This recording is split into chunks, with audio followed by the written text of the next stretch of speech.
Why? I'm not playing Soul Unit. I'm Raven. Okay. Hi. Fine. I'm normal. I'm gonna have two characters. That's gonna be I love annoying. how the captions say space is just here. Hi. Space is just And then here. I'm normal. Aces. Normal. Hi, normal. Sure. I'm Dad. Wait, oh my god, you're unmuted. Does that mean we're live? Yes. Yep. Yes, Kristen, that's what the Oh, yeah, for countdown sure. was for. I love you, bestie. I love you so much. Hi, normal. I'm Dad was very good. I'm not in my Thanks, time Jake. zone. I am unwell. Okay. You've been sleeping. Hi. Welcome in, everybody. Better on your share bed with someone. This is episode 34. 34. 34. Yes, of Stormborn's Curse. I know I put it in the title. Immediately panicked that it was wrong. This is episode 34 of Stormborn's Curse. Welcome back. As usual, before we hop into our game tonight, we do have a few housekeeping announcements.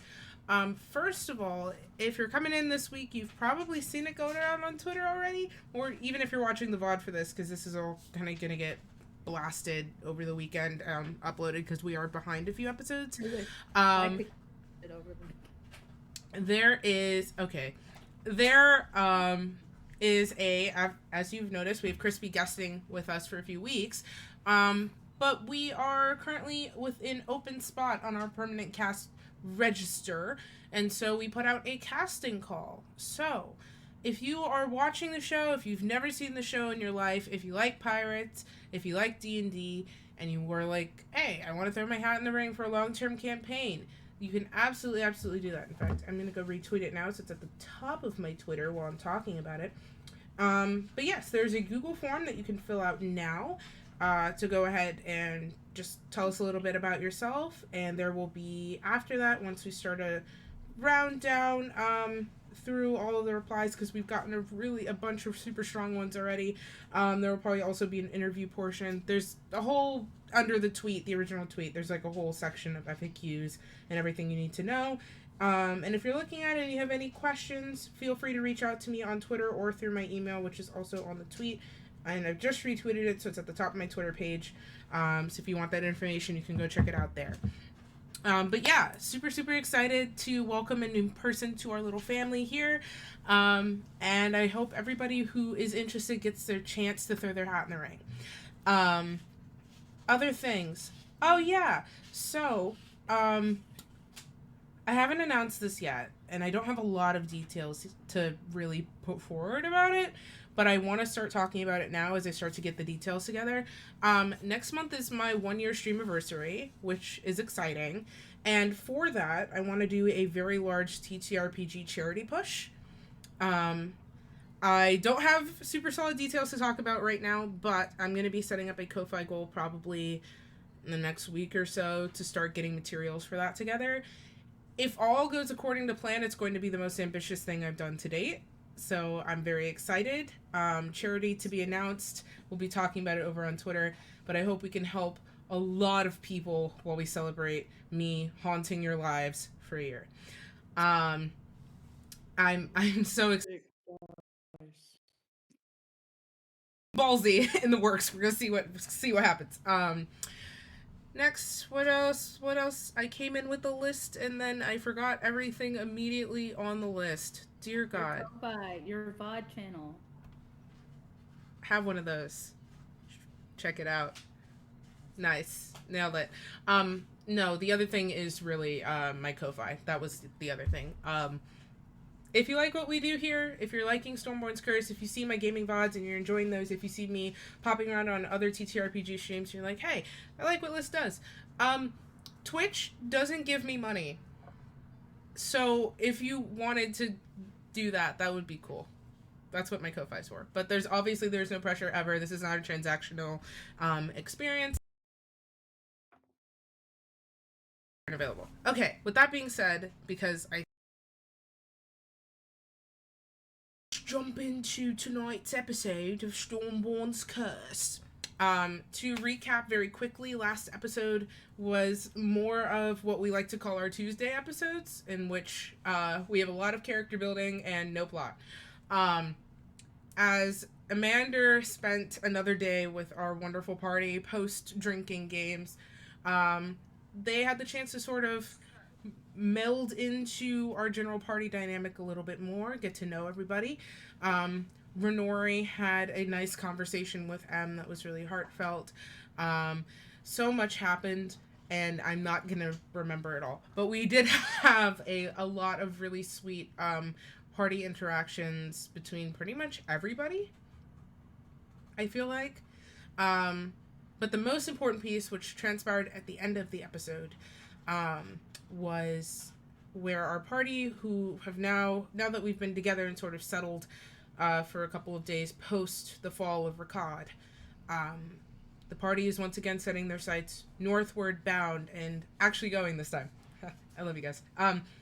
So with that being said, they sort of dispersed off to gather their belongings and prepare their minds and bodies for the road ahead, and Amanda will be following in tow after a long, strange interview-like conversation.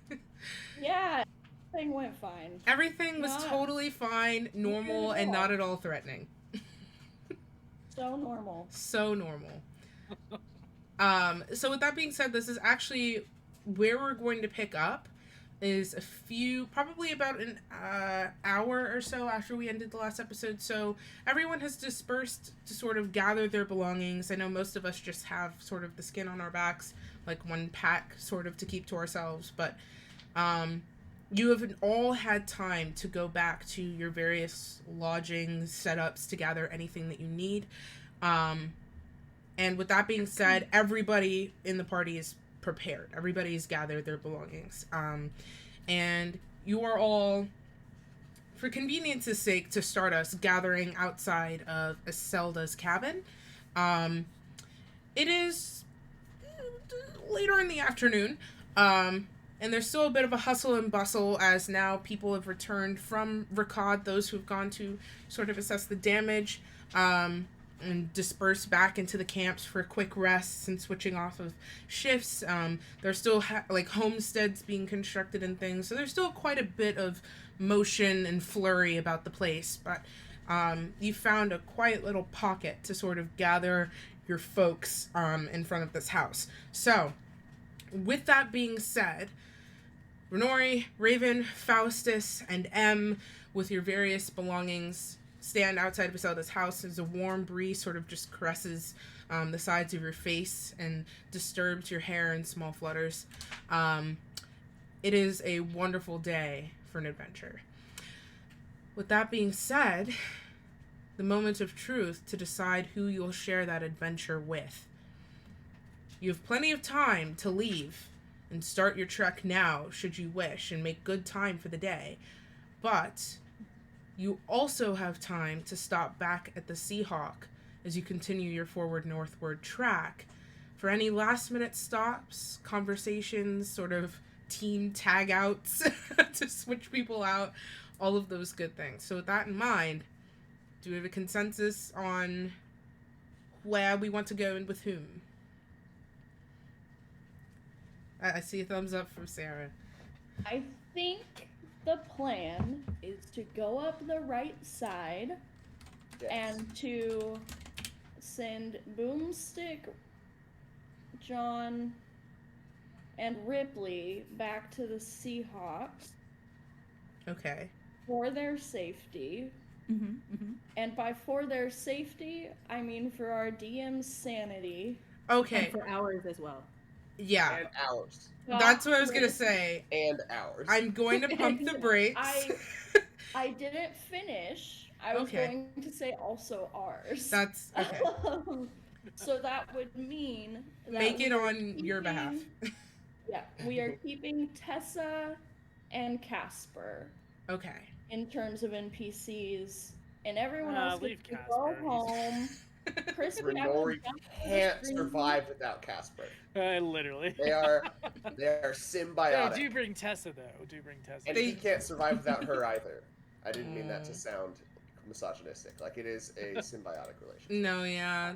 The dramatics They will feed off starve. of each other like parasites. It's like Venom and Eddie Brock. I Well, What that's is not- love, really. That Love is- is Yeah, parasite. it's love. You know, feeds on both of you until it's gone. I can't argue with them, Kristen. You know what? Anyway. Even if he wasn't sitting right You next to can't Kristen lead right into now, someone I would else's also be frame, like, okay? I love Kristen staying mostly in her box and just her forehead entering Sarah's box. It's really great. Okay, so with Sounds that like a being Friday night. Ayo. With that being said, I will. Nope. Don't. With that being said, because we are sort of starting on our track, would you like to say goodbye? Oh, to like the NPCs that we're sending away. Yes, I will let you choose. Goodbye. You don't have to. We can do a sort of montage overhead camera. But yeah, if- I think Raven would just like give Ripley a big ol' hug. And like, not that she's ignoring the rest of the NPCs who are going back to the ship, but like she gives Ripley big ol' hug, like arms wrapped around Ripley's neck, like her feet are probably dangling. And then she'll like wave to like say goodbye to the other two, and then Raven's done. Okay.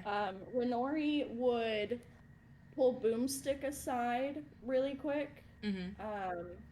She would pat her pouch where she has the necklaces that Boomstick made for her, and just say, "Hey, thank you.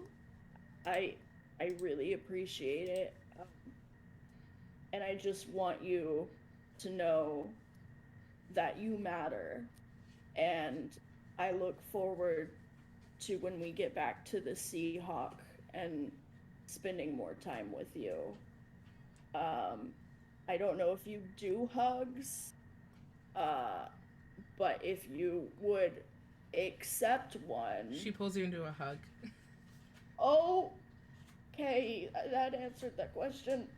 And Renori will hug her.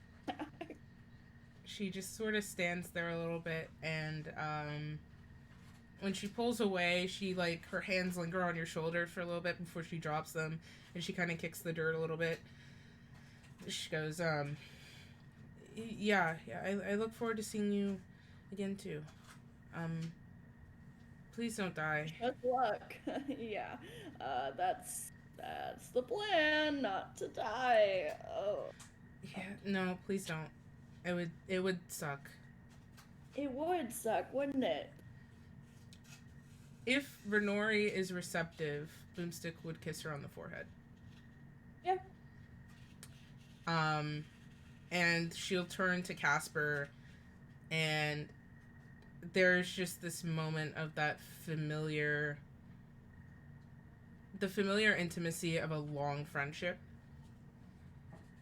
As they hug, and she sort of whispers something to him that makes him laugh, and then she like kicks him in the shin, and he rolls his eyes. And she, anybody else have anything they'd like to say to Boomstick?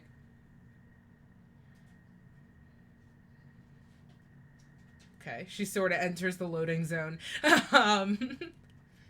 And I think probably Boomstick is looking at Renori and then turns to Casper and then pulls away from Casper, and Faustus is too close. Just sort of standing there, just like head a little tilted, and he's just like, "Safe travels." Oh, yeah, thanks, you too. She's like not phased by you, which is sort of amusing. And she gives you a hefty pat on the shoulder. As she sort of steps aside, how do we want to do this? Faustus is a weak boy. Are you I have all pat on the traveling? We had said you're traveling up the right side of the spine. Aye, aye, Captain. Okay, so here's how we're gonna do this. So, we'll say that you're able to walk everybody to the ship because you would be having to head in that direction anyway to continue northward. And Ripley, before you all start heading out, she kind of goes, "Wait, what? Hold on, hold on. Just wait like 10 minutes." And she rushes off. And 10 minutes, sure enough, pass. And Enough time. Can't wait that long. We've got to go. 10 That's minutes. 7 Wow. rounds. The whole 10 minutes? Never. 10 minutes pass. She comes back. You're gone. She comes back, and she We're all has. dead. God, no. She comes back, and she has. There are 1, 2, 3, 4, 5, 6 of you. She has 3 horses, and then 2 horses attached to a covered wagon. And she sort of just very awkwardly leading these, like, and she can't hold all of the reins super well, so like sometimes a horse will start to drift and she'll just like frantically start like chittering at it so that it comes closer, and she sort of leads them in your direction. She goes, okay, so these are on loan if you need them. I'll lose or kill these. It's like fine, you know, but I just figured like if we're going if we're gonna be apart this long, I mean the least I could do is give you a goodbye gift. So That's really sweet. yeah, that also people That's kind of really wanted to say sweet, thank Lily. you for, you know, helping out. So Yeah, we helped out. Does anybody here know how to steer a cart? Raven is standing so far away from the horses. She's like, I don't want to. mean, I Renori will look at ride a horse. Casper and be like, Am I Do there? Because you I'm wanna- like, yeah, no, Em, we left you. No, you're with us. I don't If the know. horses- I'm if the there horses right are now. trained- That's fair. You're the with horses us. are trained. The cart mostly drives itself. You're with I us, am Em. a merchant. If you're so confident, Faustus, why don't you try? You are a merchant. Do you know how to drive a cart? Yes, I've driven a cart many times in my life. I like horses. well, then by all means. Well, of Casper, course. give your captain's hat to M. He's the captain of the land. He's the only one that can drive the ship. Faustus? That's not gonna happen. He got No, M I tips his agree, hat and he Casper. goes, Why don't you give him... Is Casper even wearing a hat? Casper has his hat with him, but like it's not on right now. he doesn't wear just- it like M flaunts it, right? Like M is No. like always flaunting that shit. Like No. Put Casper's hat on top of your hat.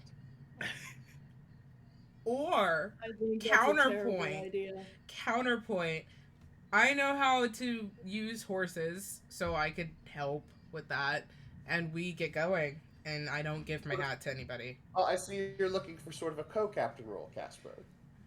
Or You're like, because would you you sit can't on the bench up front with M. can't captain the Guys can hold ground. the reins together. So he like Take this M's horse. already up there. He's like patting the seat, like rubbing it. Like, come on, Casper. For the record, I don't know how to ride a horse. Hey, I quick question. mm-hmm. How tall are you guys? We're all the same height, Jake. Are we? Are you guys all the same Yeah, height? all Really? have height written on our character sheets, I think. I think I'm like 6'3". I'm pretty tall. Okay, so you're tall as hell. What about you guys? Are we all We're actually 5'8", 5'4" all yeah. together? I'm no, 5'4". we're 5. Oh, you're 5'4". I thought you said you were 5'8" like ages ago. Oh. According to my character sheet, I'm This is 3 my foot. I never changed Casper's- it, but I'm like Oh, 6'2", This is kind 6'3". of Faustus is small. Like he's a smaller guy. Casper's like That's fair. 5'10", 5'11". Ah, yes. So tall, but Light. not as tall as him. I approve of This that height. doesn't solve the problem of me not knowing how. There's to a ride reasonable horse. chance if you guys Ren, go back and you like can the ride deep on the same lore horse and as me. review- If you guys review the VODs, there may be a point at which I said 5'8", but that was not right. So I have my character sheet is 5'4". Faustus Faustus just shrunk. It's cool. Faustus shrinks before your eyes. Ah! His clothes become baggy, like in big. The trauma shrink. God. Just, Oh no. When Tom Hanks goes back to being a kid again at the end, God. oh no. Yes. after he has sex with an adult woman, and we I just don't love unpack that at movies. all in that film. We just Yeah, ignore it. We just sort of let that happen and moved on, huh? Jake, do you want to Yeah, unpack that it really and did talk happen, about didn't it it? Yeah, right 'cause now? the 80s were wild. 80s were wild. I love you guys. Do you feel like you need to have some space to unpack and acknowledge this, Jake, at the moment? No. The hit is really what did it for me. So we're not. So, All right, let's establish who's going where. Let's establish who's going where. Casper and Minori can share a horse because I feel like that makes sense. We have M. Because Minori will die. Yes, we have M on the cart? Question mark. I'm driving the cart. Yes, M is driving the cart. So we have Faustus and Raven unaccounted for. We have 2 more horses and 1 seat, or 2 if you squish on the cart.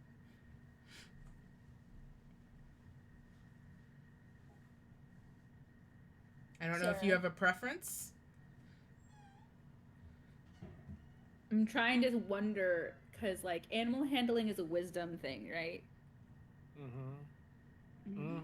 I'm going to sort of place Tessa last, because the PCs need somewhere to sit, so I'm going to let you guys decide first, and then we'll put Tessa somewhere. Oh, I got that. Tessa, come join me. Oh, all right. Yeah, so Tessa sits next to M, so... What's your plus? There we go. What's your modifier? I think it's +4. I would try. Oh. So Raven hates it. She's going to slowly approach one of the horses. There are 2 horses, so are you each going to do your own horse, or are you going to share a horse?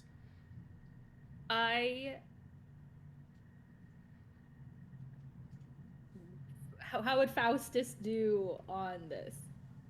I think Faustus wants his own horse if he can get it. There's a horse, so yes, if you would like your own. Yeah. Okay, so here's what we'll do. Casper is going to roll for the horse that you're sharing with Nori. M, I need you to roll me animal handling. No, we can't. I don't think you can help someone drive a horse, but... Well, can I, like, give him bless? You can bless him, sure. Is bless checks or saving throws? I don't fucking know. I think it applies to anything. I'm on a mobile app. I think guidance is checks and bless is saving throws. That is correct. Yeah. Yes. 16 on the animal handling check. No, plus Normally, 0. Just I a straight mean, 16. I feel like everybody One of the knows biggest that reasons for confusion is because Brandley Mulligan on Dimension 20 lets them use bless on ability checks, and so it has everybody very confused. I did know that, actually. Which is fine. I actually think it's fun, but it's a pretty big deal to get a D4 for like a minute with bless. That's like very Can I not? For multiple people. Usually I am the DM that says yes to everything, but I do not know logically how you would help this man drive a horse. Yeah. By encouraging him verbally that he can do it, and also trying to emit a calming energy for the horse as well. Okay. I'll let you assist him for that, because that image is so hilarious. I will let you assist him for that. I can always find a way. Okay, so I'm rolling for Casper. M, you got a 16? 16 flat. Okay. Faustus, what did you get? Animal handling? Nice.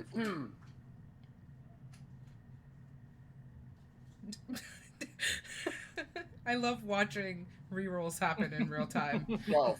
Oh, rogues. Okay, so we have a 16, we have a 12. Raven? 22. Nice. Okay, and now I'm gonna... I gambled and paid off. Casper. Alright. So, with that being said, So, Ripley comes back with these horses and everybody mounts up. And then the goodbyes sort of happen. And there's a there's a very amiable, walk back past the Seahawk, at which Ripley, John, and Boomstick sort of stand, all looking at you, and give you very kind smiles, or whatever that means for their individual personalities, because Boomstick is something else.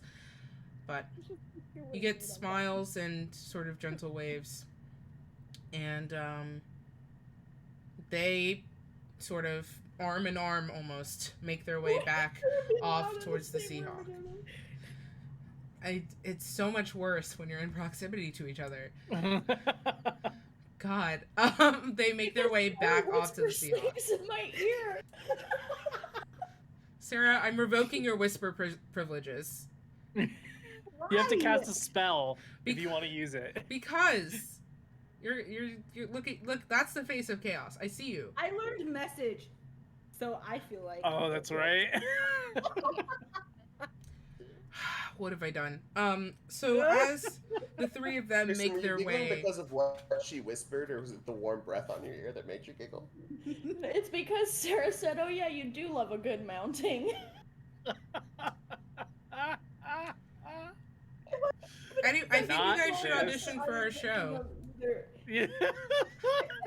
I think you guys should audition for our I show. lay on Kristen like a weighted blanket. So wild. We actually need 3 cast members. Yeah, weird how that happened, right? Strange how that happened. Okay, we're so right here. We're right in. As the three of them make their way back towards the Seahawk, giving you sort of final goodbyes over their shoulders and waves once you're on the deck. You're close enough. It's a little hard to see, but you're close enough to be with sort of frantic waving and recognition distance of folks above the deck who, as soon as Ripley, John, and Boomstick sort of make their way back up, people know that you're sort of passing by. Laurel rushes to the railing and sort of like presses herself up on it a little bit so that she can like ballet leg, stick her leg out and like lean over and wave a little bit so you can see her.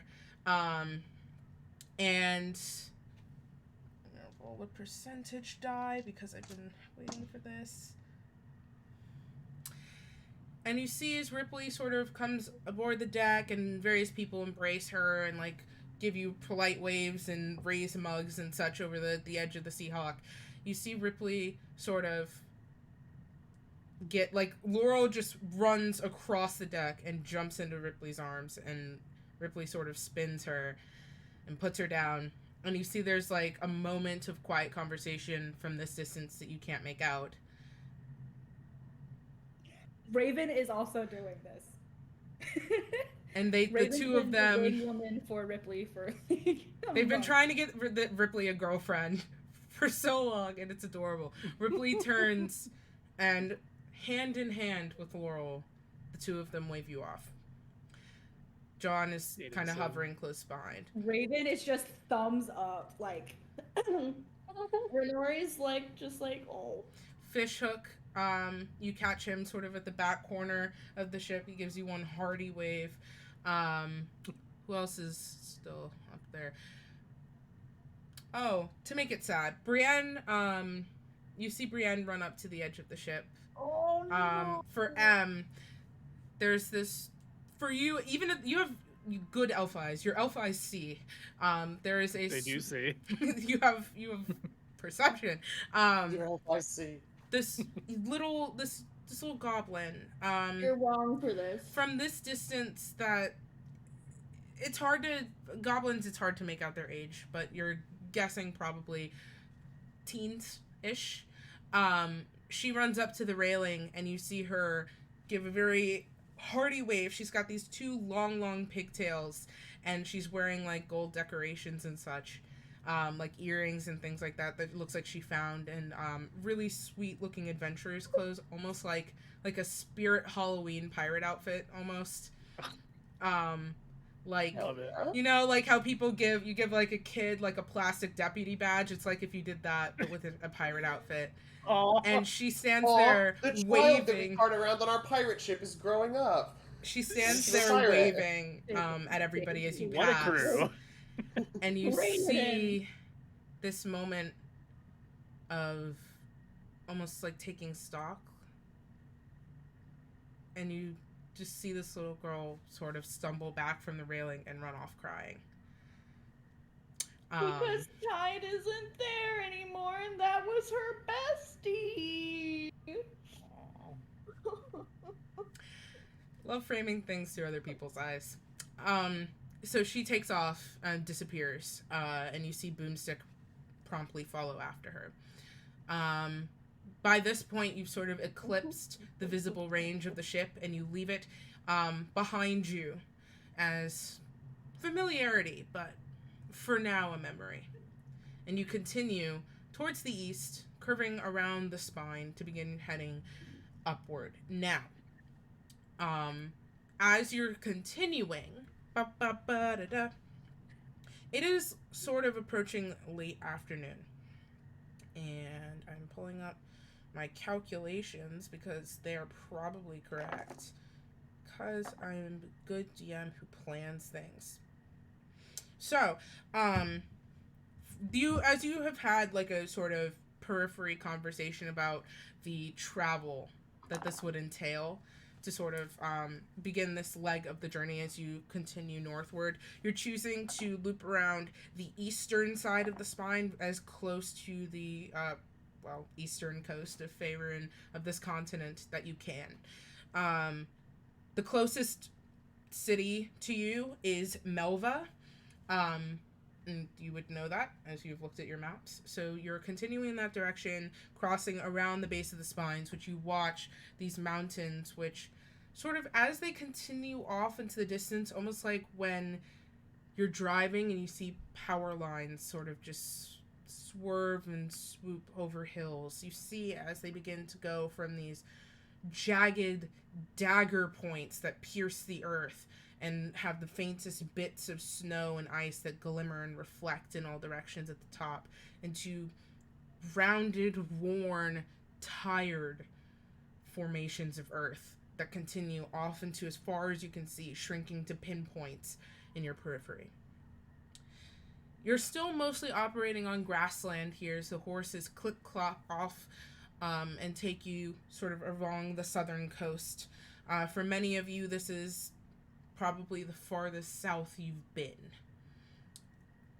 It is quite peaceful. Very quiet. The rustling breeze disturbs the untrimmed grass as the horses make their way through without much issue, although there are no formal roads at this point. You're not struggling through sand. You can see where the sand sort of slopes heavily down into the waters off to your side. Now, as night begins to fall, you make your way to a river. The mouth sort of opens into a very small waterfall, and it forms this very small sort of estuary, just where the saltwater and freshwater meet. And you can hear the rushing water far before you see it. But as I would say, maybe probably 7 or 8 o'clock, by the time you make your way sort of around into this river, it is probably a good idea to form camp. If you leave early the next day, you can make it to Melva, but with Kristen had an idea. With camp reasonably in sight, you can choose to camp on your side of the river where you currently are, with the mountains sort of at your back, or you can attempt to cross and then camp on the other side, which you can see is slightly hilly. There's a bit of a sort of cliff drop off into this river, but you would be leaving the mountains behind you to continue upward. Melva is on the other side of the river, but you don't have to. You're choosing if you want to cross the river now or if you want to cross the river in the morning. Well, Renori can cast Liamon's tiny hut, which can fit 9 creatures of medium size. So in terms of camp, she can set that up. Okay. Sweet. In terms of whether or not we cross, what time did you say it was about? It's about 7 o'clock-ish evening. I would say let's camp on this side and wait until the morning. Just because if something goes wrong and we get delayed trying to cross, you don't want it to get into nighttime when it's dark, which complicates things. It feels like what is the light situation? Is it dark? Just moonlight and open stars. Yeah, it's okay. Yeah, then no crossing the river right now. Okay. Yeah. So it's easy enough to find a place on the bank where there are quite a few places that are pretty flat enough to set up camp. I'm not going to choose. You can choose for you, but I need a survival check for the group. This can be assisted if you would like. I have a +4 in survival. Oh, I could do survival. I have +5. Nice. There you go. Okay, so go for it. Okay, don't fail me now, bitch. Oh, I was gonna say, but I have luck though too. Ooh, too late. Too late. Watching them is it a natural one? Guys, I gotta go. Watching them do that in real time was real fun. I saw that happen in slow motion. What? How bad is it? So that's a 9 total. Yes. Oh. Oh. Yikes. So as you're approaching this river, which kind of curves down and swerves a bit from the north, and it's a pretty heavily flowing river. There's a sort of gradual decline as it comes down. You can see where the river sort of like crawls and disappears into the mountain range, so to you flowing down towards you, and it roughly descends layers of rock and cliff, and there's just this mist that's coming off of it.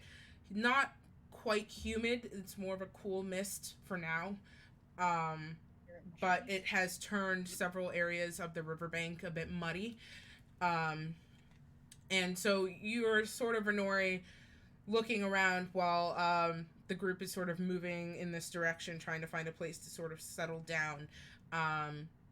You do find a really nice place to camp, actually. There is the grasses here have sort of lowered gradually as they approach the riverbed and turn into a nice place to camp. and turn into river stones. And you find an area decently far back from the river, close enough where you could go to and back from it without losing visual of somebody, but far enough not to be camping in mud. Where the grass is pretty flat, there are a few like uncomfortable dips and things, but you would be able to sort of situate yourselves and be decently comfortable for the night and have a good vantage point.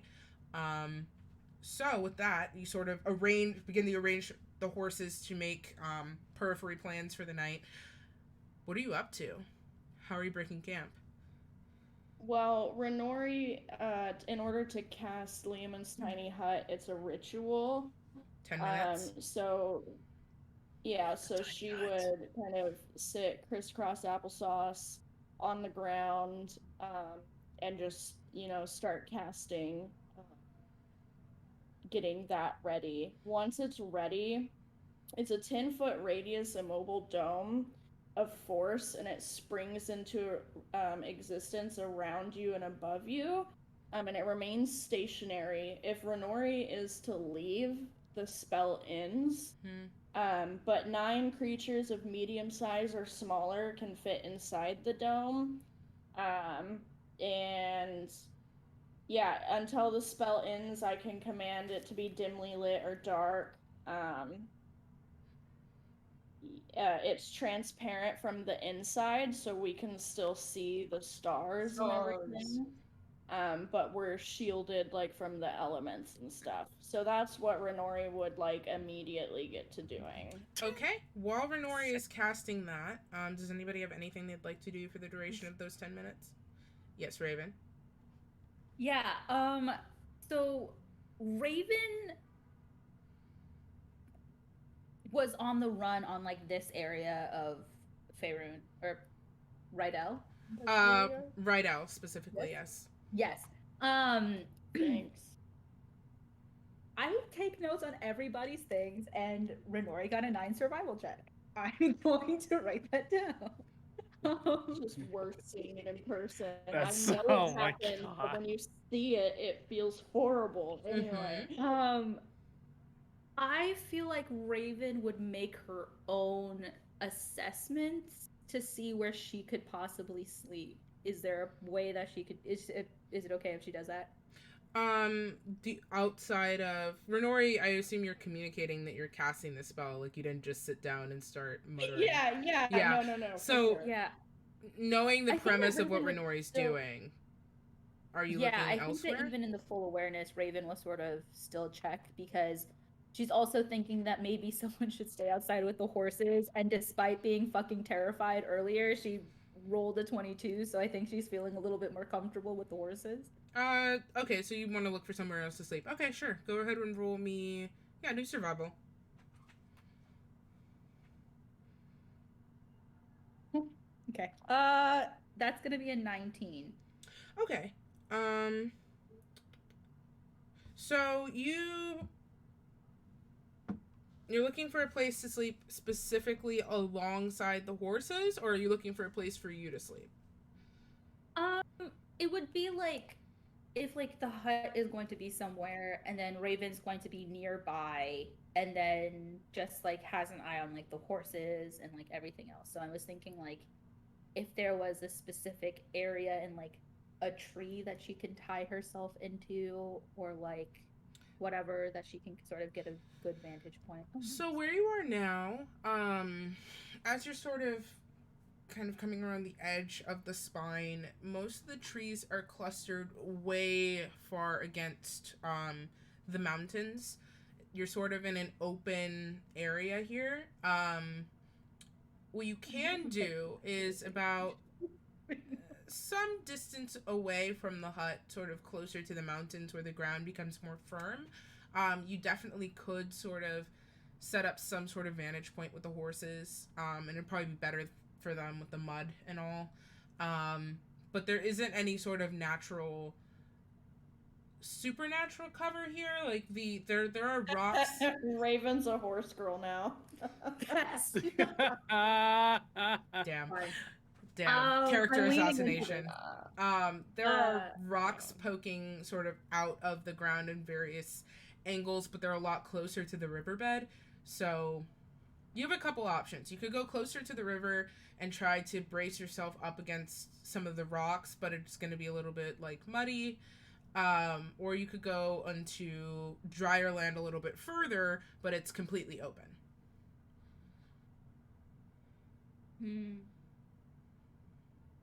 Raven will put the horses somewhere where they will be comfortable, right?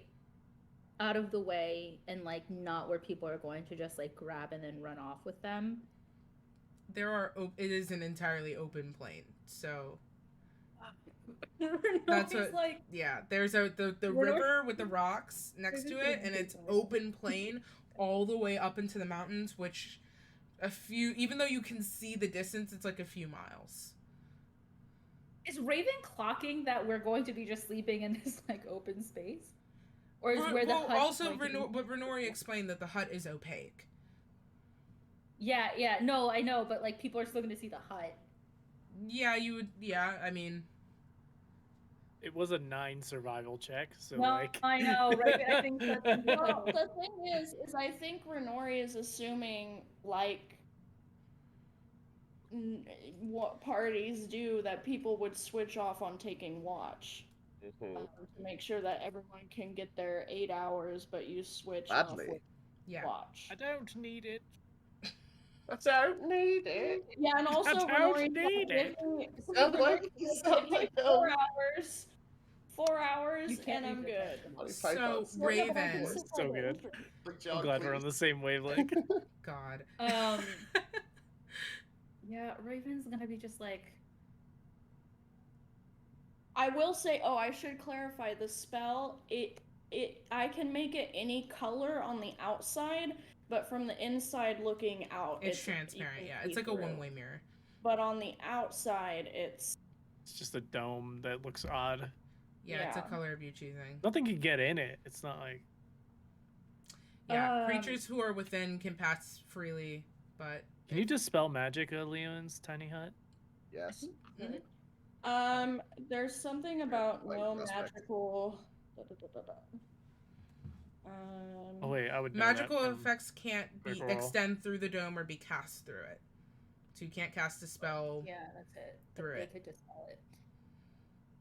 Raven will sort of be like, fuck it. Like, she's just like, maybe we'll die. And that might be fun. Amanda. So What an attitude. where do you want to pitch Raven? Hold on, I hear you. Raven Just 1 second. also, Yeah, no. yeah, she'll just like tie up the horses in a place that's like good for them. And then Okay. we'll sort of silently return, wait for the hut to be done, and then we'll just be like, well, we're so I can keep watch. Well, the thought is that we rotate watch. That way everyone gets the sleep that they need. I only need 4 hours. So once 4 hours is up, Yeah, because elves don't sleep. they don't. And so I can sit by the front of the hut. I can't leave or it'll dispel, but at the very least I can look out. And I mean also I can see. I mean you can see through all the walls. So I think we should just rotate watch, and that's the best that we can do. Oh, I don't need much sleep anyways, so Raven, you need a full 8 hours. I did nothing today except shower. It'll be fine. You can't let your traveling in a larger group is different than traveling alone. Honori, I appreciated it. However, lately, I'd rather be conscious than asleep. Lately.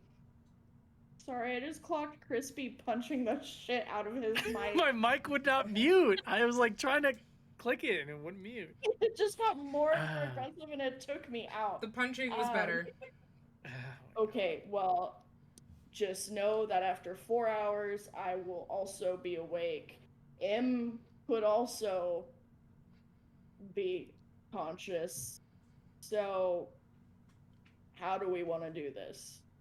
Well, let me make myself useful at least and kind of scout the area. And he kind of tips his hat and fades back into the darkness.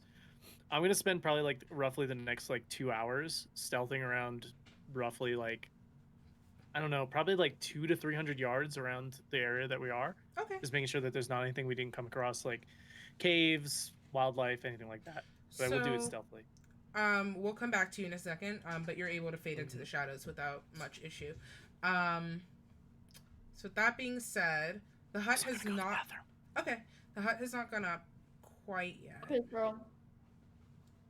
Shit. Yes. I'm right that Tessa is also an elf who trances. Tessa is a half elf, so she sleeps. She's a half elf. That's right. Yes. That's right. She is a half elf. I remember now. God, when you remember things about your ex, you know. Sorry.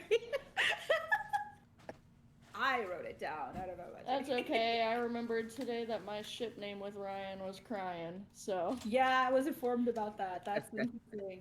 That's upsetting. That's very funny. That's upsetting. I'm thriving on it. Feeding on it like it feeds on the fear of children. Not this. I just watched it, chapters 1 and 2 last night, so... Got it. That tracks. On the brain. With everything that's going on right now, Renori would probably like just want to immediately settle in with Casper to sleep. Okay. So she could get her 4 hours like out of the way and then be awake to help protect and reassure everyone. So like that would just be her first order of business. All right, sounds good. Faustus, did you have anything you wanted to do? Yeah, Faustus will turn to Raven and say, compromise on sleeping. Why don't you take a 2-hour watch awake, and then while you sleep for 6 hours, I will watch over you for 2 hours, and then Renori can watch over you for the remaining 4, and then you don't have to worry about being unconscious. I get it. I don't really want to sleep either, but maybe there's a way we can sort of spread the not sleeping around. Sorry, that sentence took me out a little bit. Or spread the sleeping around if you want to think of it that way. Are you saying We should all be sleeping around is what I'm trying to say. And I think I've mailed myself perfectly clear. That was perfect for Crispy to come back to. Really what? I'm gone though. I don't hear this. Can I see how genuine Faustus is being? Like, can I see if he's on purpose making a euphemism? If you, Faustus. Yeah. Yeah, I'm gonna roll. Can we do a roll-off insight check versus if you are or whatever it would be? If you are trying to obscure what your true intent is, then yeah, do a roll-off. If not, all right, you can just tell each other because it's interperson. Let's do a little roll-off here. Okay. Let's see what happens.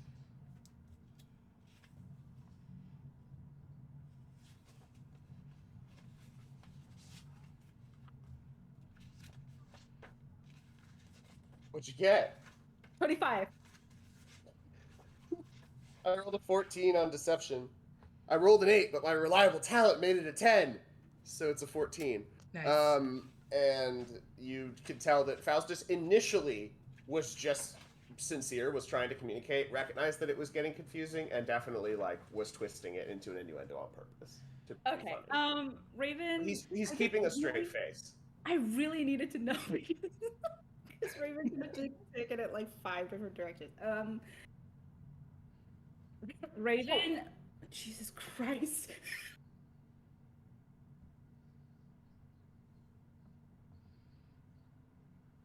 So, forgetting that she's sharing space. Yeah. Come to find out that I'm loud, and Sarah's right next to me. So when I exclaim thoughts, Sarah. This is going great. We're normal. Die. Normal. Did you need something? Yes. So Renori, before going to bed, okay, would walk over to Raven. Am I not gonna finish this part of the conversation, or? I'm sorry, I hyper-focused. I am unmedicated. I'm so sorry, I understand. Is this going to be quick, or is this completely derailed? It's completely derailing. Go ahead. Okay. It just watches in silence and waits for everything to settle. Waits for the bubbles to go down so she can open the soda. Raven responds to Faustus, who just made an innuendo of us sleeping around. Without cracking, she will go, it would be a shame if we didn't sleep around and then died before we got the chance. Carpe diem. Right? And then Renori at that point can walk over to Raven. So... Yes, so at that point, Renori would walk over to Raven and say, don't worry, I have a plan. I'm going to set an alarm at the door, and if any unfriendly creature even comes near the door, billion bells will start ringing in the air and wake up anyone who's asleep. Ladle. For a little bit of extra alarm. Just for a little bit of extra peace of mind on your account. Renori, I have a question for you. Are you going to wait for M to return before you cast that? Or because your 10 minutes are uninterrupted spell casting, so you have not, if you're still walking around and talking, you've not begun that process yet to ritual cast. Yeah, I would wait for M to get back. Okay, so you don't have to though. You do for the spell. Do you? If you're going to be included in the dome. Really? Yes.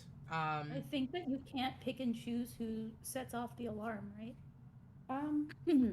Well, you find that out, Renori. We're gonna go over to M. So M, first of all, roll me a stealth check, please. It's against unwanted intrusion. So if I have M as like a wanted intrusion. 22. Yeah. Okay. And go ahead and roll Yeah, I me. can designate creatures I don't want to set off the alarm. Okay. Go ahead and roll me a survival check as well. Actually, not bad. Do I have anything in survival? Oh, I have a +4. Really good. 19. What the heck? Okay. I'm rolling fire so far. So while they're talking about Not sleeping around and huts and all that fun stuff, you slink off into the shadow to go get a better reading of the area. So the river, as it continues upward, you can tell there are some like fish and like other creatures that would be sort of naturally present in the river itself. This seems like a pretty untouched area.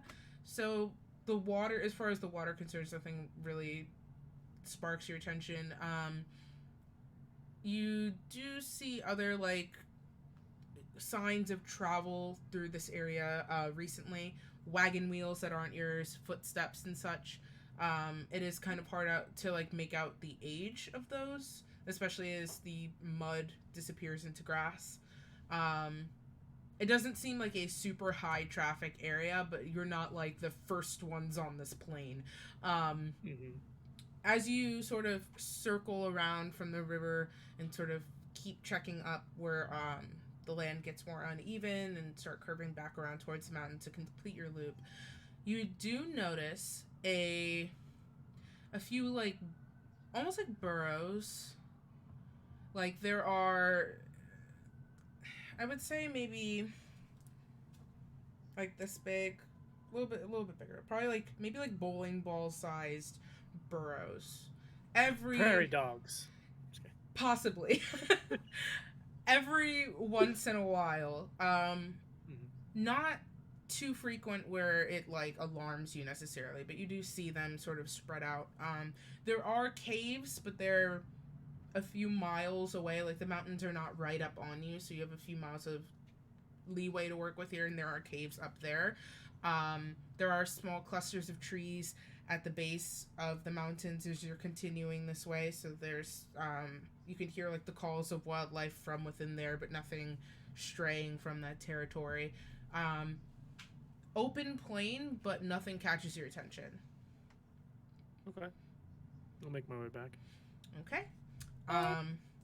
So M returns to you, and Renori, you're able to begin ritual casting.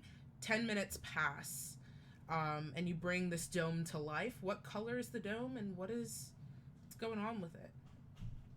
It would be like as camouflagey colored as possible. You can choose one color. Like, what's the primary color of the area? Greens, browns, grays. Okay, it blues. would be green. Green, okay. So as you bring everyone within the 10-foot radius, within the 10-foot radius and sort of finish the last few incantations, and you pinch a small crystal bead between your fingers and crush it, the sort of remaining dust falls loose from your fingertips, and almost like iron filings to a magnet spread out and bring a very illuminated, gentle, not like a spotlight, but like a gently illuminated circle around all of you within the dome. And then in a very rapid pace, this dome begins to physically materialize and seal. And from the outside, it is a forest green sphere. It does not have a glow to it, but it does exist on this land. It is visible from the outside. On the inside, you can choose if it is dimly lit or dark. And so, yeah, how are you feeling about that? It would be dark, just so the lighting didn't like mess up with our ability to see everything that's through the dome. Okay. So as you all, this dome seals above you. You sort of still have the natural starlight and moonlight that you've been operating with. Like that hasn't changed, but you do see the edges of the dome. And Renora would immediately like drop to her knees at the entrance and with a little bell on a silver wire, put it across the entrance, designating everyone in her party as people that wouldn't set off the alarm, and also designating that if it gets tripped, it would be audible for everybody to hear, not just in her mind. Okay. Okay, so the dome is set. The alarm is also set. Who's taking first watch? I know, Renori, you said you were going to sleep to get your hours out of the way. Does anyone have a particular care? Okay, so M and Raven for first watch. Okay. You taking watch within the dome or outside of it? Outside of it. Yeah, outside. Okay. You pass through the dome without issue. You see where Renori's silver thread ever so faintly glimmers in the earth as a sort of physical alarm system as you step over the threshold and out back into the night air. And there is a tangible difference as you exit for sort of the cool dryness of like a cultivated wine cellar into the natural humidity and ambient sort of warmth of the outside. You're able to take up watch positions pretty easily. Can both of you do me perception checks, please?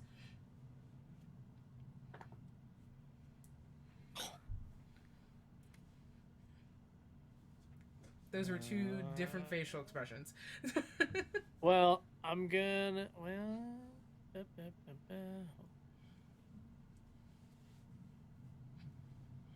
was a check, right? So I'm gonna use reliable talent to make that a 10, and then it'll be a 14. Because that was not a 10. That's so fair. Raven got a 13. Okay. 13 and a 14? We might die. Okay, so you're able to sort of take up positions on the outside of the dome and get a pretty sweeping view of the landscape around you. The horses are sort of not... I'm gonna say, because I don't know how people do horses out in the wilds when they're traveling with horses. That's never been a life experience I've had. They usually just tie it to they tie their reins to anything that they can, really. Sometimes they'll use stakes. That's a good idea because you have this. Yeah, you can stake in the ground and then tie the end of. I have pythons. 10 of them. The horses are tied with pythons. 10 pythons. I have 10 pythons and I have 50 feet of hempen rope. Oh, I thought you said pythons. I was like, what are you doing with snakes in your asses? If anyone would have snakes, it would be Faustus. Like a reptile dad. Yeah. What's a reptile dad? I need so much context. What is this? I thought you said you had I thought you said you had 10 pythons. I have 10 pythons. I actually just have one flying snake. There you go. That we know of. I am in fact a reptile dad. That we know of. That we know of. So the horses are tied, and they're sort of idly grazing or stomping, but they seem pretty much at peace. Gentle breeze. Not much really going on. You see the occasional crossing of birds, rustling of the breeze. Pretty uneventful. Who wants to take next watch? How much time has it been? Did you establish how long you wanted to do shifts? Raven would only be up there for 2 hours because that's what Faustus said. Okay, so Renora's still trancing. I can technically take 2 shifts in a row. Because you can go 4. So we'll say halfway through your watch, Raven sort of retreats back within the dome to get sleep, and you're tapping out Faustus to switch with you? Yeah. Raven will sort of poke at Faustus's face. One eye just pops open, and the yin yang is tilted, and then it rotates into upright position. That's so gnarly. I love it. my watch? Yeah, it's your turn. All right. Sweet. All right. Okay, Faustus, go ahead and do me a perception check. All right. Here we go. Oh, okay. Natural 20 for a 29. Nice. Okay. Fuck off. So Damn. I'm gonna say I'm glad Raven said to not let let us all die to Faustus is the last word. So as you continue with your watch, as well as Faustus, nothing else really to report. Seems pretty smooth going.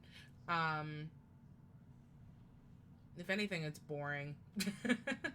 But as the morning sun just begins to peek over the horizon, are you taking an early start for the day as a group to head out and continue your travel, or are you going to sort of sleep in?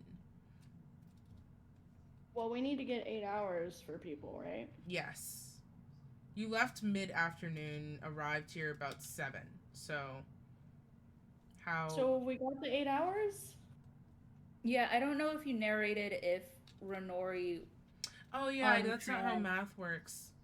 Yeah, we only went through the 4 hours of the night. That's 4 hours. Yeah. Narratively.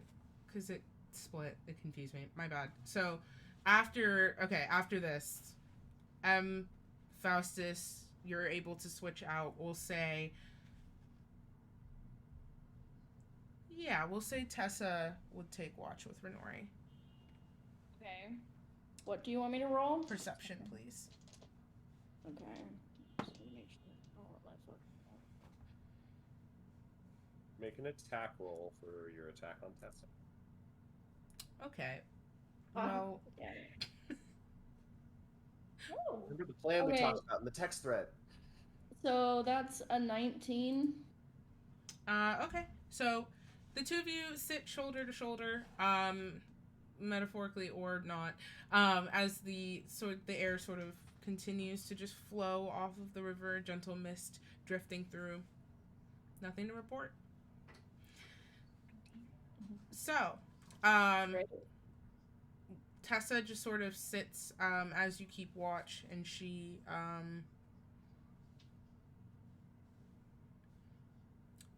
she's got a little it's like a figurine, like just a little wooden, like almost like those plastic toy soldiers, but it's just like a little wooden guy, and sort of just playing with it in her hands and just keeping watch. Renori would pull out the necklaces that Boomstick made, and hold them in her hand and kind of show them to Tessa. So I was hoping, because you told me about the elven culture of, giving gifts and all of that, that you might be able to help me enchant these. One for me, one for Casper. It's something that I would really like to be able to present him with, but I don't have the skill set completely. Oh, I can see what I can do. What were you hoping to achieve with the enchantment? Well, so for mine, I just want mine to be able to. Let's start with Casper's. Okay. For Casper's, I would like his to hold a low-level healing spell within it that if he crushed it, it would heal him in a time of need. And then also in that moment, it would trigger a response in my necklace to know that he needs help, yes, that's what I would like. Okay. She sort of... I'm sorry, because my brain just sort of cut out. Are you also... Did you also explain what you wanted yours to do? Yeah, that if Casper used his, it would signal mine that he needed. Do you want yours to have the healing effect as well, or just his? Just his. Okay. Are you giving them to her, or are you just showing her? Well, I'm showing her and waiting for her to say, like, what? Yeah, this is possible. Or no. to, like, be like, here, give them to me. Or to be like, okay, Yeah. let's do this together. Or, like, that's a pipe dream, give it up, Renori. Like, Damn. I'm waiting. This isn't Has Renori ever been told that by anybody? I've been told that in my life by people. Yeah. Many times. Renori's been told lots of awful things. Usually when I was trying to make the world better in some way. That's the one. Tessa sort of scoops the necklaces gently from your hands. And she's like holds them at the clasp where the gem sort of sits, like the little cradle that Boomstick has built for him. Sure. It's gonna take a little while, but I don't see why not. That seems pretty simple. That's totally okay.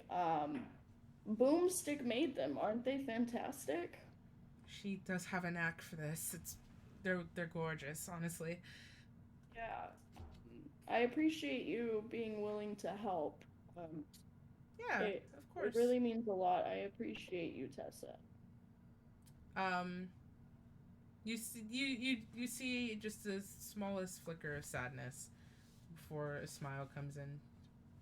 Thank you, Renori. I appreciate you too. Okay, Tessa, are you okay? Yeah, I'm all right. Are you sure? I'm great. If you're not, I'm here for you. I know. Thank you. I don't want you to hesitate to lean on me when you need it. And lean on me. Tessa sort of pockets the necklaces, and I'm adding that to her inventory before I forget, because I will. Sick. So as she sort of slips those into an errant pocket, because you have her bag, she continues to fiddle with the little wooden figurine in her hand, and then she also pockets that.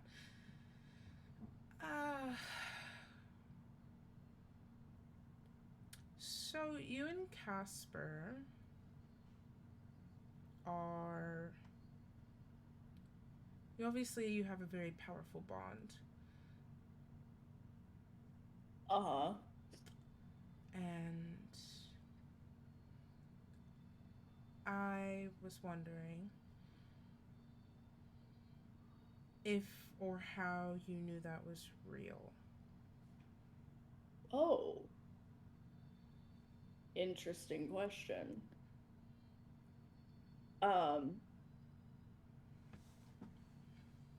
I think the answer is actually really simple. You hear a lot of stories and read a lot of books that, make confessions of love and realizations really grandiose. And that's fine if that's how it happens for somebody. But I actually think oftentimes it's pretty pleasantly mundane. And that's okay. It's a feeling of safety, safe enough to feel completely vulnerable with the person. And Casper made me feel really safe pretty quickly. And I knew it was real when I realized we both felt safe with each other. It was that simple. And it hasn't been easy, actually. I think a lot of people think it has, but I mean, we both are teeming with trust issues. So to be able to feel safe with each other is actually pretty magnificent. Um, they say when you know, and it sounds like bullshit, but that's actually the best way I can describe it. I don't know. Why why do you ask? I honestly fear if I answer that I'm gonna put you in a very awkward position. But it did help me a lot. Okay. I don't want you to ever feel like you have to withhold something from me because how it would make me feel. You feeling safe enough to be honest and you being honest is more important to me. And I'm always going to love you, Tessa, even if you put me in an awkward position. I appreciate that. I love you too. I don't know if I've When you're ready told you to that. talk to someone about whoever you're feeling things for, which I could venture to guess, but that might put you in an awkward position. Honestly, Sassy bee. it's not that I don't want to tell you. I Amazing. just feel as though, I. It's so new and sacred. You just met.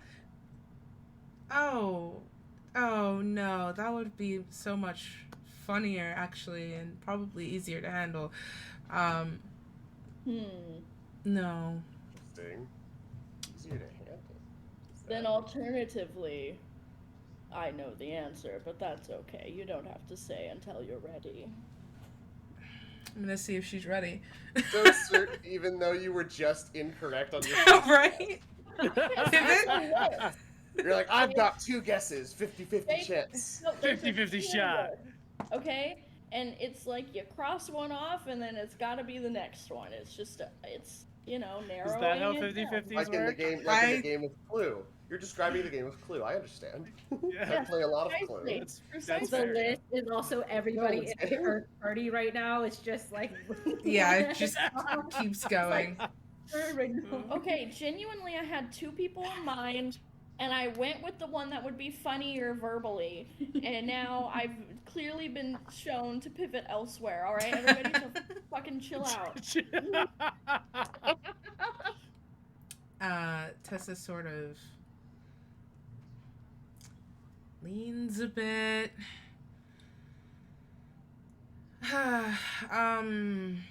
Been doing a lot of thinking, I suppose. That's dangerous. It is. And it hurts. And It does. arduous. But as I've been thinking, I realized that it's been so long since I've felt in this way, in this capacity. I've been very used to just sort of operating at taking in 50% of the world, and the other 50% is survival. And I think I let that 50% make a lot of judgment calls for me that maybe I need to reevaluate. But now that I'm feeling more 85, I think it's fair to say, I just got a better read on somebody I really care about. That's all. You want to afford yourself a little bit more room for happiness and indulgence instead of just survival mode. Exactly. And that's what you deserve. Thanks. Inherently, by the way. You don't have to earn that. I think I'm starting to see that. I always thought I had to earn it. And I had to have somewhere to go. I had to have the end of the plan, so to speak. But I'm full of shit. I still feel like I have to earn it. But you don't, and you have it. You have it right there. I could lose it at any second. I am almost positive that no natural force could keep you two apart. Or unnatural. It's dangerous, Tessa. I'm willing to die for him. And I can say with certainty that he would feel the same. I don't know if you always see the way he looks at you, Renori. No, I do. But that's what I mean by losing it at any second. We are in the middle of many different storms, and they're all colliding rapidly. And I don't know what tomorrow, a week from now, any of it will actually look like. Yeah. I entered into this arrangement with Saloon with the sole purpose of being able to protect and know that with my desire to protect, death very well could be right behind that.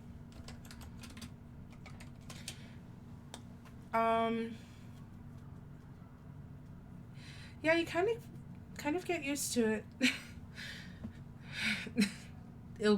Joke and ill taste. It's very different than how I used to be. I used to let the people I love die. So, well, you know. Evolution is good. Yeah. Yeah, like a butterfly breaking through the chrysalis. Sure. Yeah, I wouldn't disagree. I'm here for you, Tessa. Your vague answers won't last long. Yeah, I don't know how much longer I could keep it up on my end either, to be honest. Renori, roll me an insight check. Yeah, totally. For sure.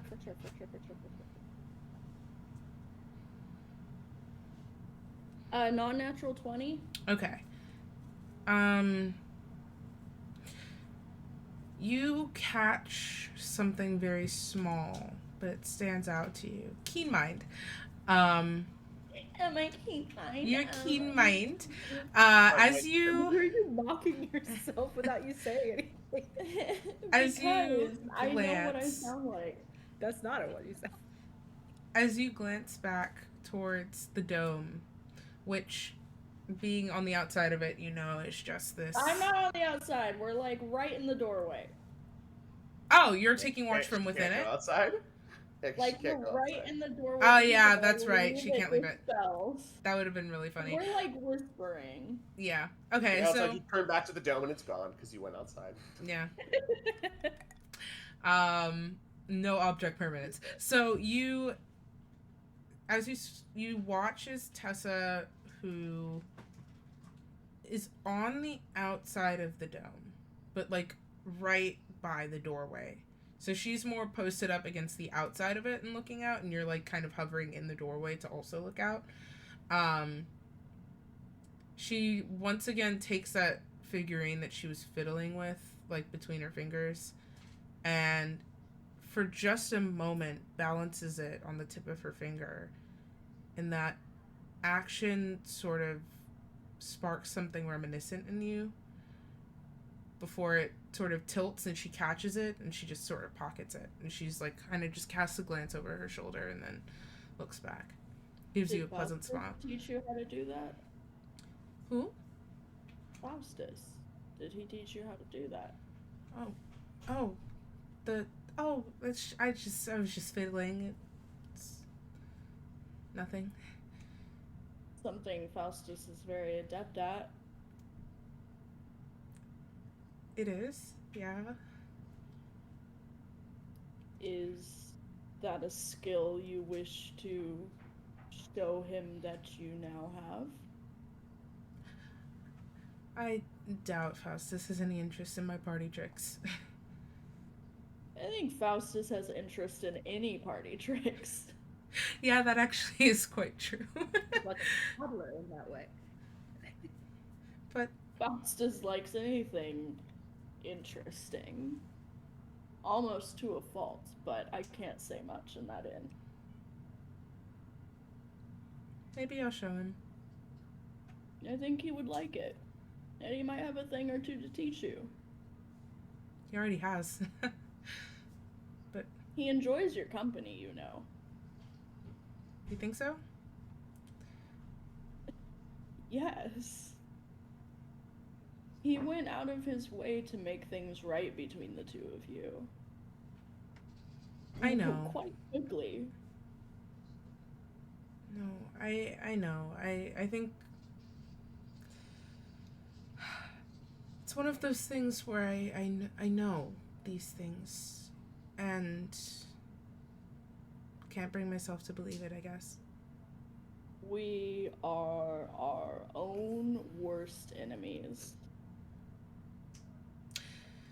Yes. We are our. Yes, we are.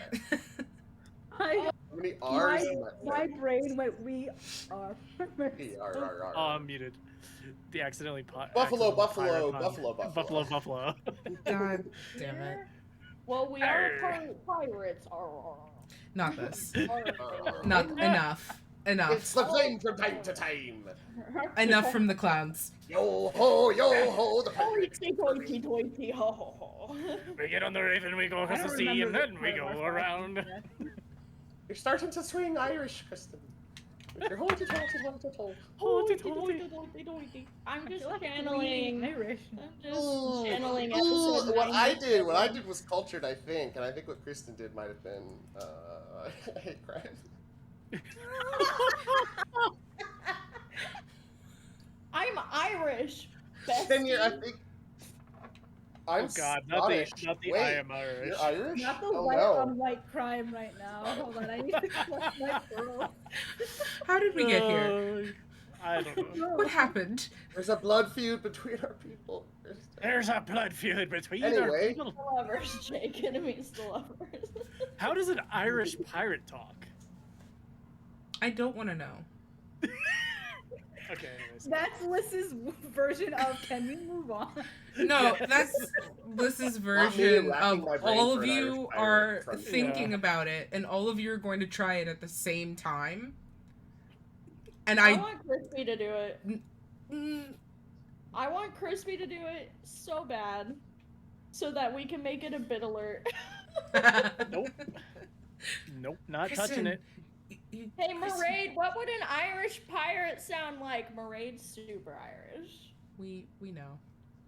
Like a pirate? I don't know. Thanks, Maraid. Sick, Momo. Great. I'm in clutch. Way to God. butt stereotypes. Well done.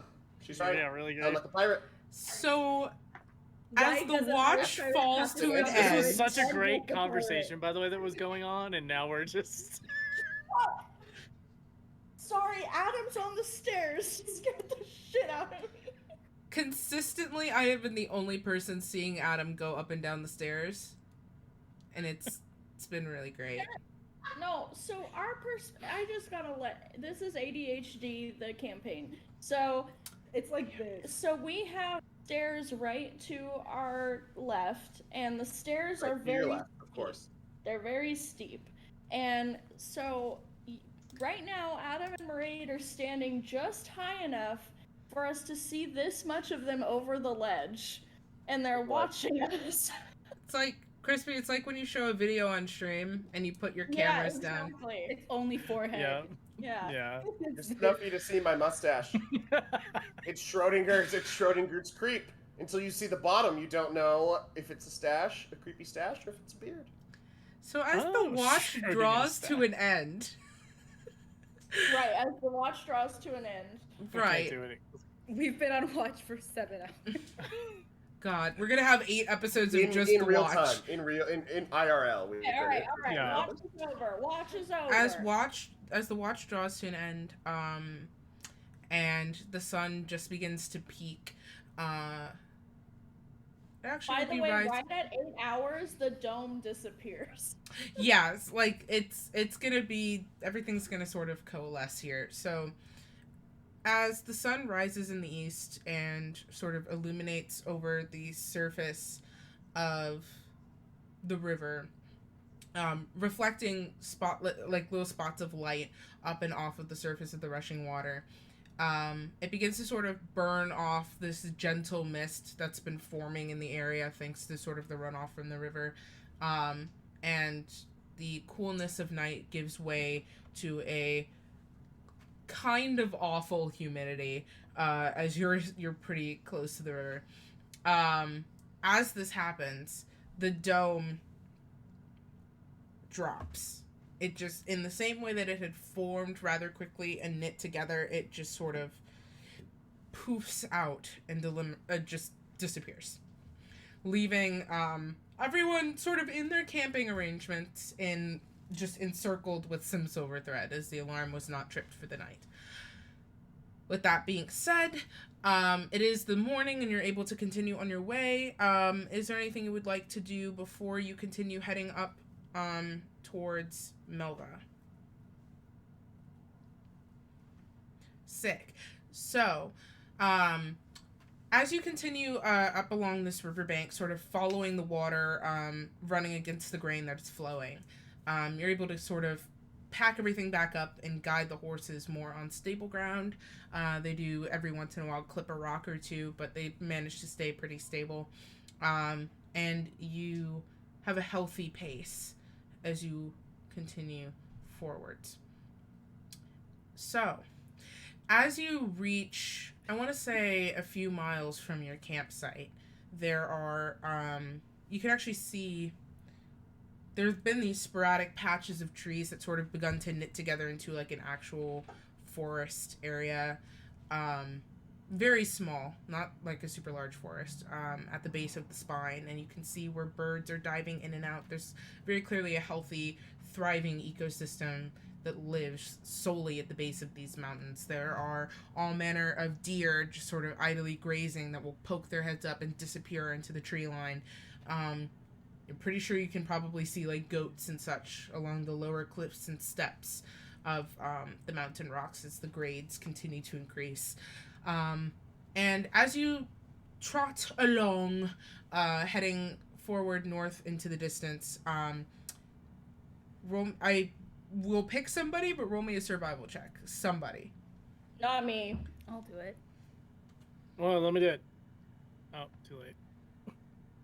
What is it, Sarah? 14? Oh, no. That's incorrect math. 12. Okay. So, and I'm assuming you're taking your same arrangements that you had the horses in? Okay. So, you're continuing, and Raven, as you're sort of scanning the landscape coming forward, you notice a few things. The main priority is looking for a place to cross the river, because you will have to do so in order to get to the city. The sort of riverbank on this side gets thinner and thinner, and you can actually see ahead where the mountains look as though they slide into the water itself. So eventually you do have to cross, and there doesn't seem to be a super formal crossing here. You do find a place that looks decently shallow enough to pull the horses through. It might be a little tough. There might be a little bit of resistance, but it doesn't seem impossible or like, oh god, this is gonna be life or death to get these horses across. And so you do point it out with pretty solid confidence. Raven, Faustus, and M, I need you all to make me strength saving throws, please. Not that. Not that. I have a plus. Not. If I do that, I'll die. I don't even know where that dice went. Alright. Here we go. That dice straight almost skipped off my entire desk. Come on! I have a -1 in strength, so. Oh! Don't like it, so I don't accept it, and my lucky nature allows me to reroll. I will love D&D. also use a luck point. I'll also Oh, use a luck point. Okay. I love Rose. 19, baby! I got a 4. -1 for an 18. I got a 4 with luck. A 4 with luck. Yikes. And I'm not proficient in athletics, so reliable talent does nothing for me. So we have a 4, a 19. Oh, wait, is it athletics or strength? You have Strength. your oops, Regular no, wait, strength. go back. Can you Oh, do okay. that? You have my oops, no wait, go back, because we long rested last Yes, night. you do. Whee! So we have a 19, A 16. a 16. Raven, A natural 20. nice. I was letting them freak out. I was giving them space. You know, whatever. So- honestly. You all find Thanks for carrying the party on your back. you find a place where the river. So the river does dip, and it is decently shallow. But this is where the river sort of begins to decline. So the current picks up speed quite a bit here, although it is easier to depth-wise cross. And you all begin to lead the horses across. They're pretty chill until you hit about the middle of the current, and they start to lose their balance, and thus freak out. Which is where your strength comes in, to guide them back on path. Now, with the wagon, it's a bit hard for the horses to go anywhere in the first place, and you manage to just sort of, when they start to bay and try to balance themselves, which they are not meant for in water, you keep them on track, and they do briskly sort of make their way across the river, a little spooked, but fine. Faustus, you, on your horse, your horse freaks the fuck out. Oh, And you, for a moment, are kicked up on the saddle, and your butt leaves the saddle, and you slam back down onto it, and you manage to, just before you slide off into the water, grab a hold of the reins. Grab a hold of the reins as you cry out to your god. And the horse, in a seeming moment of thieves' camaraderie, stills and takes a brisk pace through the rest of the river. Raven, your horse begins to toss. That's the horse. Your horse begins to toss and fuss, and you very swiftly take a very firm grab of the rein and continue pulling it across with pretty much no issue. Casper, Raven will look back at whoever will like look at her and be like, "I'm good at this." Like, just very incredulous. Renori gives Raven a thumbs up, like really jazzed that she's doing so well. Look at you. before you enter the river, Renori, your horse enters the river. The one you're sharing with Casper. Casper preemptively winds up the reins and sort of very gently encourages the horse across. And it's a less arduous journey than the others had. There are few things, I'm just going to say this, just going to put this out there to the universe. There are few things more attractive than somebody who can handle a horse well. It's very... Yeah, no, Renori's turned on. Not wrong. And maybe I am too. He gives the horse just a gentle pat. Sorry. Not even Sorry, gonna Raven entertain got that. a thumbs up, and then Renori got horny, but at Casper. Okay. Got it. So, with all of your horses on the other side of the river, you're able to continue your pretty steady pace. Now that you're on this side and continuing upwards, you do begin to see the glimmers of a faint civilization on the horizon. It's a city, a small one. There's no sort of towering, imposing stature that's blocking out the light on this side. I mean, the mountains are to your left and the sun's rising to your right. So you do have a pretty great view of what's ahead of you at the moment. Would I, from studying any maps and my own travels and blah blah blah blah blah, with my keen mind, know what this is ahead of us? Yes. Go ahead, roll me a history check, please. Great. Have I been here before? You mostly avoided cities. So you know the area where you are, but I can't say you've been to the city before. Most likely. So that was an 11. Not this one. An 11? Okay, so well you do, from your studying of the area, you know geographically that this is the city of Melva. All four for a reason. You don't know super much about it. You do know that there is some kind of offshoot mining industry based here. That's about all you know. It's just a small city that has an industrious center, but nothing else really jumps out at you. Okay. So you'll... Yeah? Okay. Nope, you're good. Okay, so you all see, the faint glimmers of the city on the horizon. So as you're continuing against the grain of the river, you see a branch where the river sort of parts upward, and you can see immediately the difference between raw river, just natural, and where man has sort of begun to dig trenches and reinforce in the walls. There are small bricks and cobbled stones that form an alternate branch for the river to flow against its natural pacing, which is odd because it keeps the same current pattern and the same pace, and it shouldn't, going in reverse essentially, up until a pretty small lake that almost like when you're filling up like a bowl with water and the sink's on high blast, like the water just sort of tumbles over itself. It's like the entire lake is just doing that. Like the currents are just cycling, and it's not furious, but there is definitely a pattern to it, and you can hear it as you begin to approach up to it. This lake has quite a few little like huts and buildings and centers around it, and you see where the lake itself seems to just glitter in an array of colors. And as you pass by, you see all manner of folk. You're a healthy distance away, like you're not sort of on the road right next to it. There is a loose road that sort of curves pretty far away and kind of comes back. But you see all manner of folk just out in the rivers or out on the shores working. Everyone seems to be wearing some smatterings of either browns or whites, overalls, dirtied work shirts, boots, etc., etc. And those who are actually physically in the water, much like the village that you just left, are taking nets and these thick metal, almost like colanders.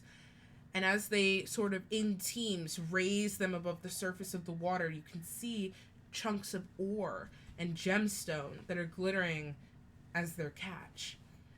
You see where water wheels are churning all along the edges of this lake and giving a certain like constant rickety rhythm throughout the air. There are carts that are being loaded at some of the small buildings, people just lounging at the water's edge. It's a working environment for sure, but it seems pretty peaceful, and now that you're approaching the city in greater detail, you can see more of it. It is a city that sort of naturally sprawls and disintegrates at the edges down into the fields, but you can see where the cobblestone begins and sort of continues to that small lake. Plenty of hand-built houses and almost like Tudor-style estates sort of spring up in the grasslands and the river valleys, and continue and build almost in like concentric circles. Like everything is built very ring-like, and there's a sort of direct path through so you can enter each ring. And you approach the outer edges of the city of Melva. It is small but mighty. There doesn't seem to be a whole lot going on in terms of like a sprawl. At the very center, as you're approaching, you can see a large building, pretty hefty in stature. It looks a bit older than some of the surrounding city. This deep stone, with a very proud-looking constructed roof and these large double doors. You gather it's probably like an important city center of some sort because it's literally the city center. Around it, various little marketplaces and vendors' carts and such. You see people wheeling hand barrows throughout. The general rhythm of metal on metal and working environments and horse hooves and machinery begins to hit your ears in conflicting rhythms, especially as you're sort of approaching the outer edges. You can see numerous open building fronts where folks are striking anvils or pulling out tapestries, weavings, all sorts of just business. But the setups are almost residential in a way. It feels less like you're in a business center and more like a bunch of people are in their front yards doing work, just with the way the city itself is constructed. And with that, as you approach the outer edges of Melva and the horse hooves, the gentle thud of hoof on dirt turns into a clicking of hoof on cobblestone, we are going to take a break. If you've been tuning in with us so far, thank you for hanging out. I would apologize for the chaos, but I'm not going to. It's kind of our brand. We will be back here in a few minutes for some more shenanigans as our party officially enters, like, their third city ever. Their fourth city ever. It's great. Episode 34. We've been to 2 cities. It's a pirate campaign. It's their fourth place ever, and we got there. It's no longer Tuesday, folks. We did it. They said it was impossible. Till Melva. Before we go, is this a town or city? City, but it's like a wee bit small. She's compensating. I use my feature down low. The intention is to stop here, right? That is up to you to decide. Well, I've got something for that. Fuck. Okay. That's gonna be up to you to decide. You just got here. You'll see. Let me. Okay, that's fine. Never mind. I didn't know the answer was you. So Well, I just have something to help. We are going to, at this moment, take our break. So if you've been watching along with us, thank you. If taking medicine is something that is good for you, and that's a good decision to make, and you have not taken those meds at this time, and taking those meds at this time would be a healthy decision for you to make, I encourage you to go and do that, because sometimes it really sucks to not take your meds. I learned that the hard way this weekend. Please get some water, get a snack, stretch, check your posture, all those good things. We will be back here in just a few moments to pick up the adventure where we last left it. See ya!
Hello.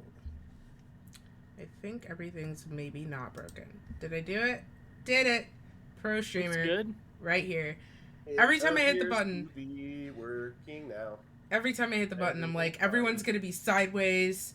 So one of you is going to be cut in half. It always happens. Something always happens. Okay. That would be a magic trick. It would be. Mm-hmm. Kind of, yeah. By technical standards. By unfortunate standards. By literal standards, it would be a murder scene. Okay, well. And anyway. So we're back. Really quick before we hop back into the game.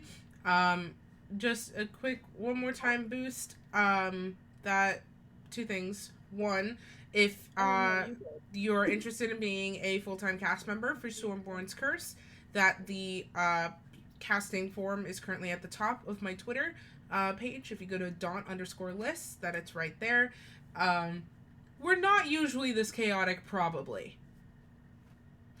But if in general you're interested in pirates, romance, themes of healing from trauma, becoming better people, and opening yourself up to adventure, I think that this genuinely would be the experience for you.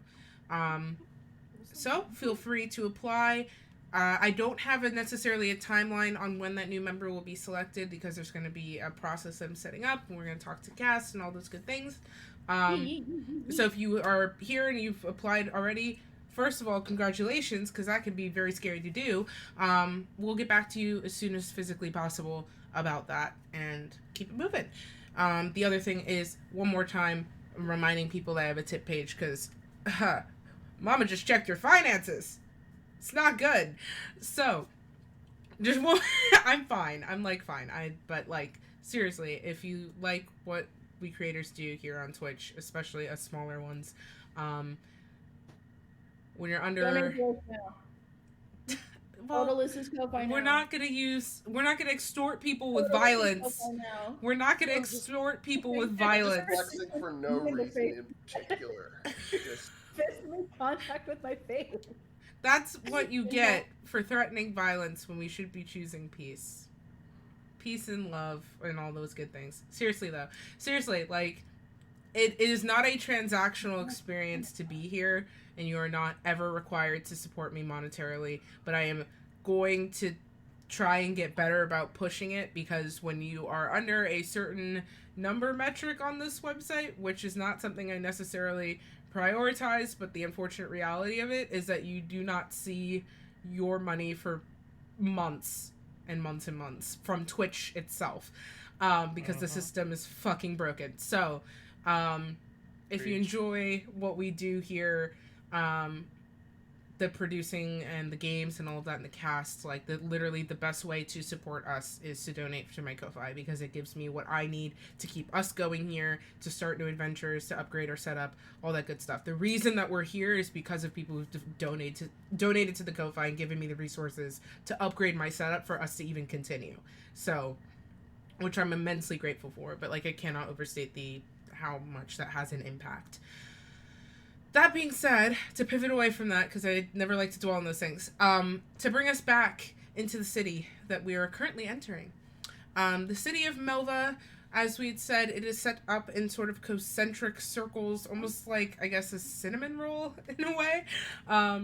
Just intersectioning circles that just continue to get smaller and smaller until a city center with a large stone building that stands pretty proudly at the center of that. Cobbled streets all the way throughout, and you can see throughout the rows of both housing and shops that seem to intermingle. You can tell like what's denoted as a living space versus a commercial space by hanging signs or folded signs outside on the street. You see people just out and about working, carrying things back and forth, hand carts, horses. Not necessarily a fast-paced city, but very busy, a lot of foot traffic, as you're able to make your way in and through. Kristen asked a great question before we went to break, which is, are we staying here? That's not up to me to answer. Yeah, so Renori would automatically kind of like to whoever is in closest proximity to her, which also includes Casper, just kind of be like, so are we stopping or are we passing through? I guess like M will have the cart like I guess next to them, and he'll kind of look over. Well, I can't help us with that if it's something that you all would let me and trust me to do. You see, the smuggler network in Rydell is large, and I can find a safe house or two for us to stay in if it's something that you guys would feel comfortable with. It would keep us off the grid. Well, what's the benefit of staying here? Out of character. Out of character. So basically, I have a feature called Down Low as part of my smuggler background. I can use my network of smugglers to gain access to a safe house. Everyone, us and our companions, can stay in the safe house for free. It's not like lavish by any means. It's considered poor lifestyle, but it's safe and off the grid. Well, it's like morning now, right? It is early morning, yes. You do have a ways to go until the next like on the map named city. By ways to go, what's the actual unit of time measurement? That question just made me giggle. I'm so sorry. It was phrased so much. What is the unit of measurement? What's the unit of time? How long? It's a valid question. So I didn't say it wasn't a valid question. I feel embarrassed. It's okay. Did we get it in minutes? No, I'm not giving you it in minutes. No, the reason I'm pausing. I'll do the math. The reason I'm pausing is because I'm trying to figure out how to tell you in terms of time elapsed that's going to be helpful. Days? Months? You're gonna need to give me a second. Years! It's going to take 35 years to get across the... When have I ever had a thought? It's an exoplanet! It's an exoplanet! It's 30 times the size of Earth! For like no reason, we're all level 20 by the time we get to the other city, just from sheer. La, la, la, la, I'm gonna make you figure this out in character. That Rydell High is in? What? I'm gonna make you figure this out in character. Okay. You can roll me a survival check. Dang, see what you get for being sassy. No, it fell out of my. I'll take it. I think that will be a 16. 16? Okay. You can estimate that it will probably be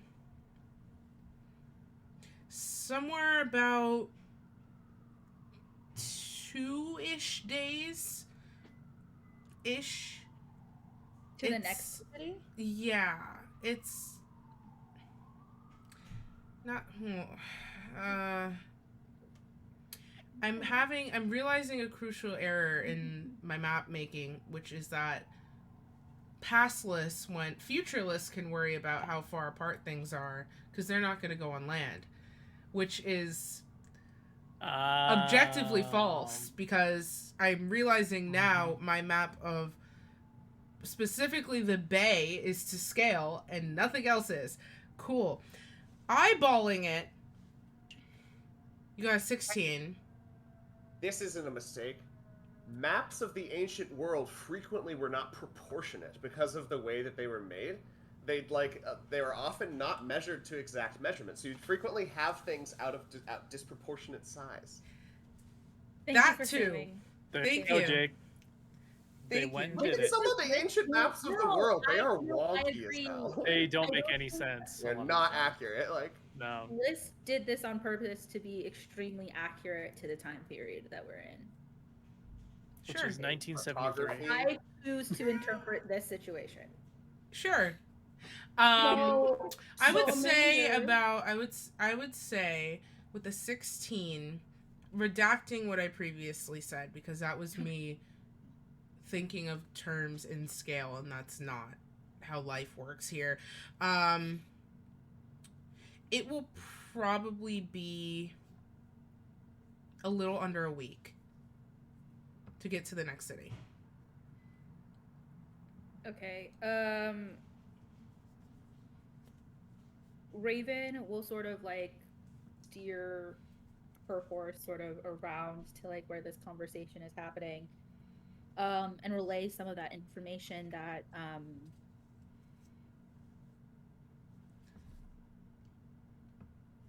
the next city would take about a week to get to.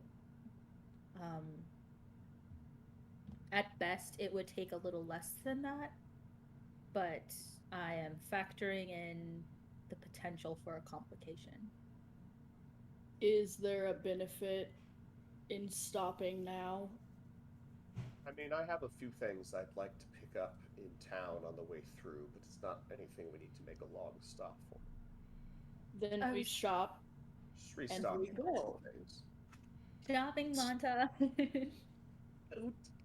So I know what Faustus wants to do. Is there anything? Yes, you did, and I'm very glad you did that. Thank you. So, is there anybody else who's anything in mind they'd like to go shopping for, or are we just sort of wandering around? Just so I know. Is there a magical type shop? You can roll me a perception check.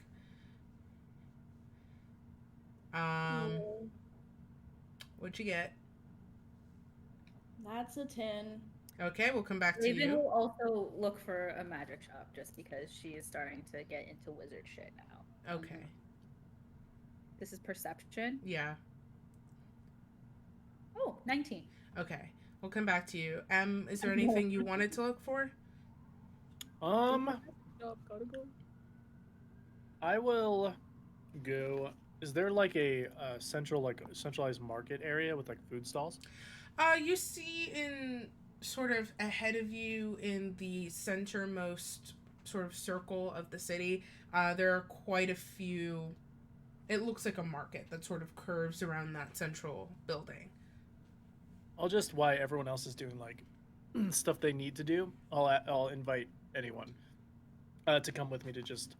I'm just gonna go eat and just like kind of take in the city. I'll after I check out. We'll probably circle back to you as the anchor point then. Since we'll yeah, I'm just gonna be. I don't have anything specific I need to do. Okay. You're hard to miss. He heads to the. I do stand out. To seek out local cultural district. So, as M begins to sort of disperse towards the smells of promising fried doughs and some bit of spice that catches you, on the drifting air, you sort of make your way further in towards all of the colored tarps and canvases and hanging stalls that encircle the center of the city. I'm gonna go with Faustus first. Faustus, so you keep an eye out as you're sort of walking. The outermost circle where you've passed already is primarily residential, it seems, but you go about like one more ring in and you do find quite a few vendors, and as you wander by, you catch outside a pretty small, slightly crooked, old 2-story house. It's very narrow. There is a small oxymoron, a small gnome, a red-haired gnome. She's got like this puff of auburn hair that sort of brushes her shoulders, and the like very neatly trimmed bangs that just curl over her eyebrows. And she's got these like a really thick, almost like bug-eyed goggles on. And you see her like working at what looks like a bowstring. Like she's just weaving and running it through. Weapon shop. Oh my god, is it like the alien from Star Wars in like the newer films? She's got like the glasses. They go, yeah. Yes, exactly. Yes. What's her name? Maz something. Maz. I don't remember. Yeah. But Faustus, yeah, behind her you do see a cutout sort of almost like the way a dollhouse, like the front of the house folds out. Like there's a storefront that recesses into the front first floor of the building.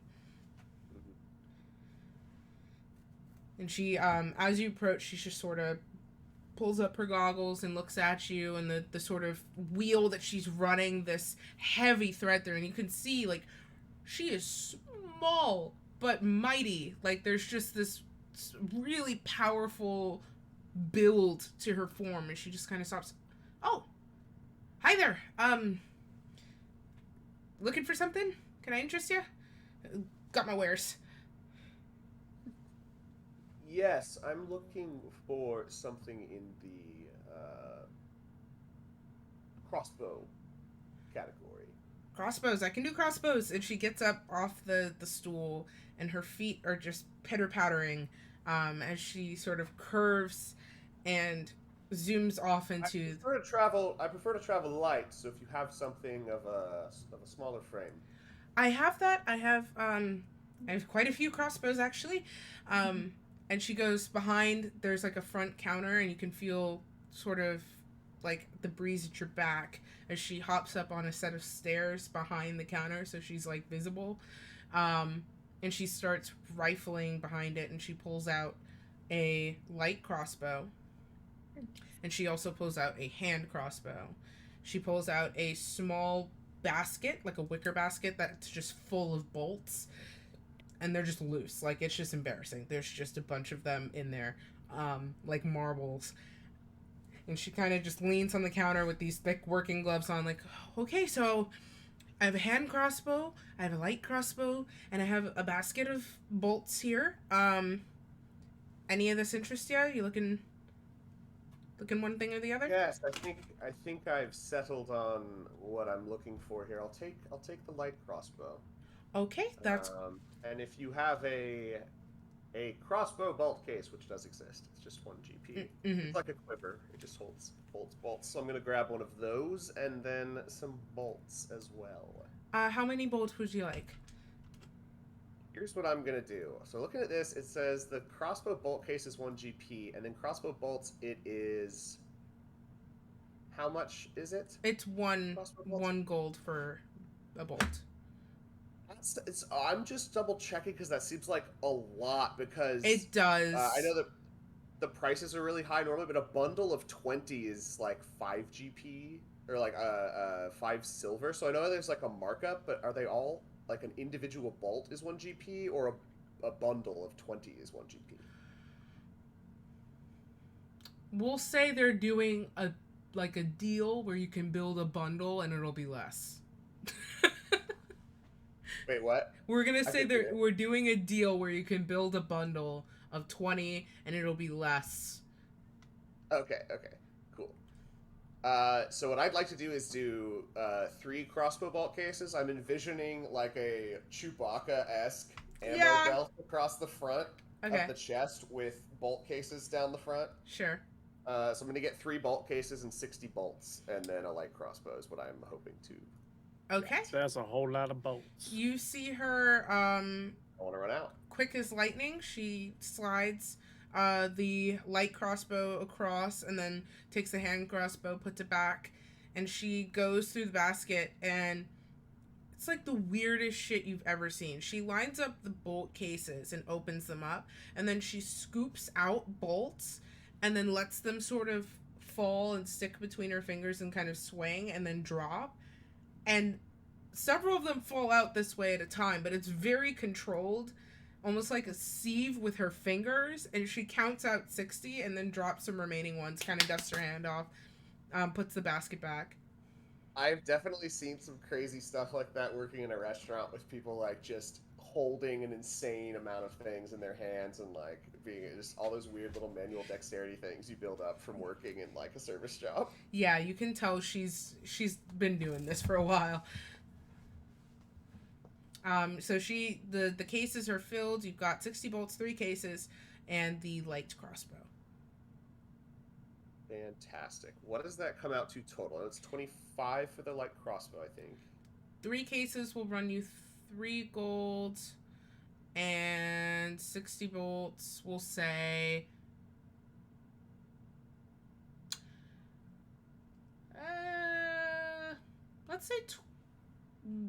let's say 20 gold for 60 bolts. That works. So that'd be 48 total, I think.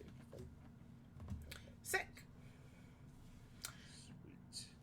All right, that is it for me on that. The only other thing Faustus wants to do, and this could be later if we need it to be, is just to look for like a tailor, like a clothing store type thing, just to pick up kind of a little bit of an outfit change. Just because his clothes are kind of like, he got some formal wear, but then his other suit of clothes is just like his old tattered clothes he started this adventure with. So he kind of just wants to grab, basically not a dissimilar wardrobe. It's going to be mostly black, but just to upgrade and just kind of have some cleaner, fresher looking clothes now that he has a little bit more money in the world. Okay. So he'll probably just spend, I don't know, like I think fine clothes are like 15 GP. I think he would drop 15 GP on the fucking. All right. And if you want to describe what you look like, start thinking on that. Hold on to it, but start thinking on that for when everybody comes back together. I would assume you would change unless you're going to hold on to the outfit for like later. Yeah, he'll change. Okay, so yeah. So you can sort of do like a powerful badass walk up after everybody reunites for you. With that being said, going over to Renori and Raven, you're looking for a magic shop. Renori, you sort of begin to scan the thoroughfare, and you do see a few places selling like trinkets and the like, but they're not like necessarily a magic shop, and it's most of like, it's the kind of quality of item that people have out on that front stand and not inside the store, if you know what I mean. Things like, you want to join me? Things like cantrip strength for the most part. So you could definitely like stop and peruse at a couple of places if that does pique your fancy, but if you're looking for something with a little more kick, you're not seeing any sort of establishment that really speaks to that. Raven, you either. Dang. Yeah, I don't see anything. Well, Renori's gonna look at the place that has like cantrippy kind of stuff anyway. Okay. So. And what's up? So there is a tall. Raven will follow Renori. Okay. There is a tall for a dwarf, like with this thick salt and pepper beard, and hair that's been slicked back. It's been cut short, although the beard is sort of bushy. He's wearing pretty fine clothes, and he's just kind of sort of standing idling next to a wooden stall that he's constructed. He goes, "Ah, welcome, welcome." And as he gestures to his wares, you see, hold please, while this looks at the catalog, because my phone turned itself off, because it's dying. He has 3 ducks. Yes. That are magical. They're magic ducks.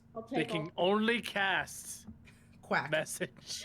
Yeah. I'll take but in a duck's voice. Yes. So you have to, if you speak duck, it's really a great investment. And if not, it's really funny. Crispy gets it. Dinner. Oh my god, not the cantrip duck. Yes. Have you ever Here we had go. cantrip duck? No. So here's what you see. You see a I gotta remember to do this. Okay. You see a small like velvet ring box, and it's been popped open. And in the box there is a small, it's like a golden band with like a very roughly hewn red gem on it. You see next to that a small like wooden wand of a light wood, and it's got little symbols carved into it, very very small and difficult to perceive. And then next to that you see a book. It's like a dark inky black, and in places it sort of pops up with like almost like an oil spill. Like it pops up with small ribbons of color. Doesn't seem to be moving, shifting colors on its own. It's more like a holographic trick of the light with whatever the cover's made of. Hi there. These look interesting. What are each of these items? Well, I'm so glad that you asked. The ring, and he picks it up and he sort of presents it.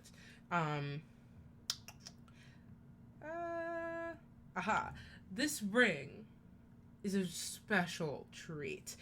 The gem itself, taken high from the mountains and forged into the finest of gold.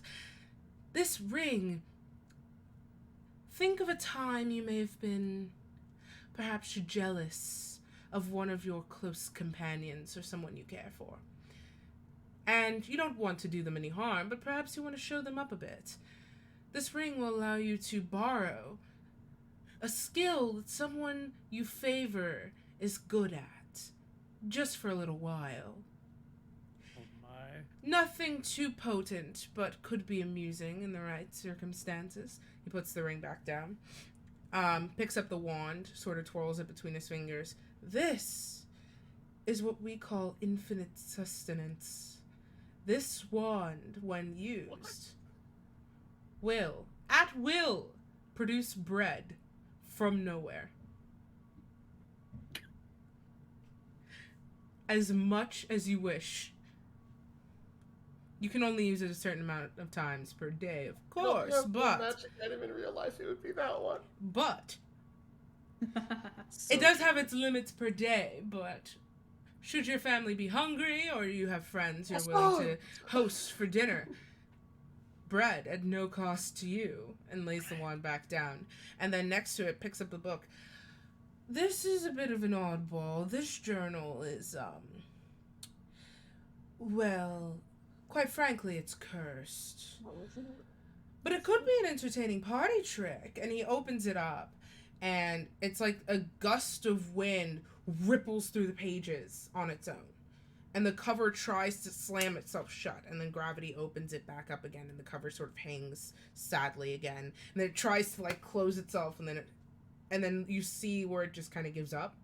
And as the pages fall flat again, they're nice parchment covered. And you see ink sort of just shifting and changing over the surface of it. He goes... This used to belong to, a disgraced mage who lived up in the mountains, and he turned and run tail, and people have been trying to crack this book for decades, and nothing of it quite yet. Insight check on this person about all of these items. Sure. I'm going to, sorry, you can roll. Oh, I already rolled. Oh, okay. Raven, points and messages you. Which one of these? Okay, actually, I'm gonna ask you this first, and then okay. I wrote a natural 20 sleight of hand check. How many things can I pilfer from this man with a natural 20 sleight of hand check? We'll find out. Jeebus. What's that That's insight check, Renori? 21, I think, altogether. Sorry, what was that? What's your insight check, Renori? We'll find out, Raven. My insight check was 21. Okay. There's a dramatic presentation to what he's saying, and you know, like, you do get the feeling that some of it is perhaps stretched, but you don't feel like he's making, like, that, like, any of it is just complete bullshit. He might be stretching portions of it or giving grandeur to other parts of it, but you feel like at the base level, these items do what he says they do. He's being flamboyant salesman. But... Yeah, he's being a salesman. So, you know, you might bring one of these home and it's not as shiny as you expect. You might bring one of these home and it's exactly what you want it to be. But you don't feel like you're going to bring something home and it does the opposite of what he told you. Do you, I mean, these are lovely and I might very well take them all, but do you have any spell scrolls? Spells. And he turns back to, so this is sort of a small stall set up in front of, oh goodness. Much like what Faustus encountered, even though you weren't with him, it's like the front of the house has sort of been pulled out like a dollhouse almost. So it's like there's like a storefront set up outside the house, and then it goes open into the building on the first floor.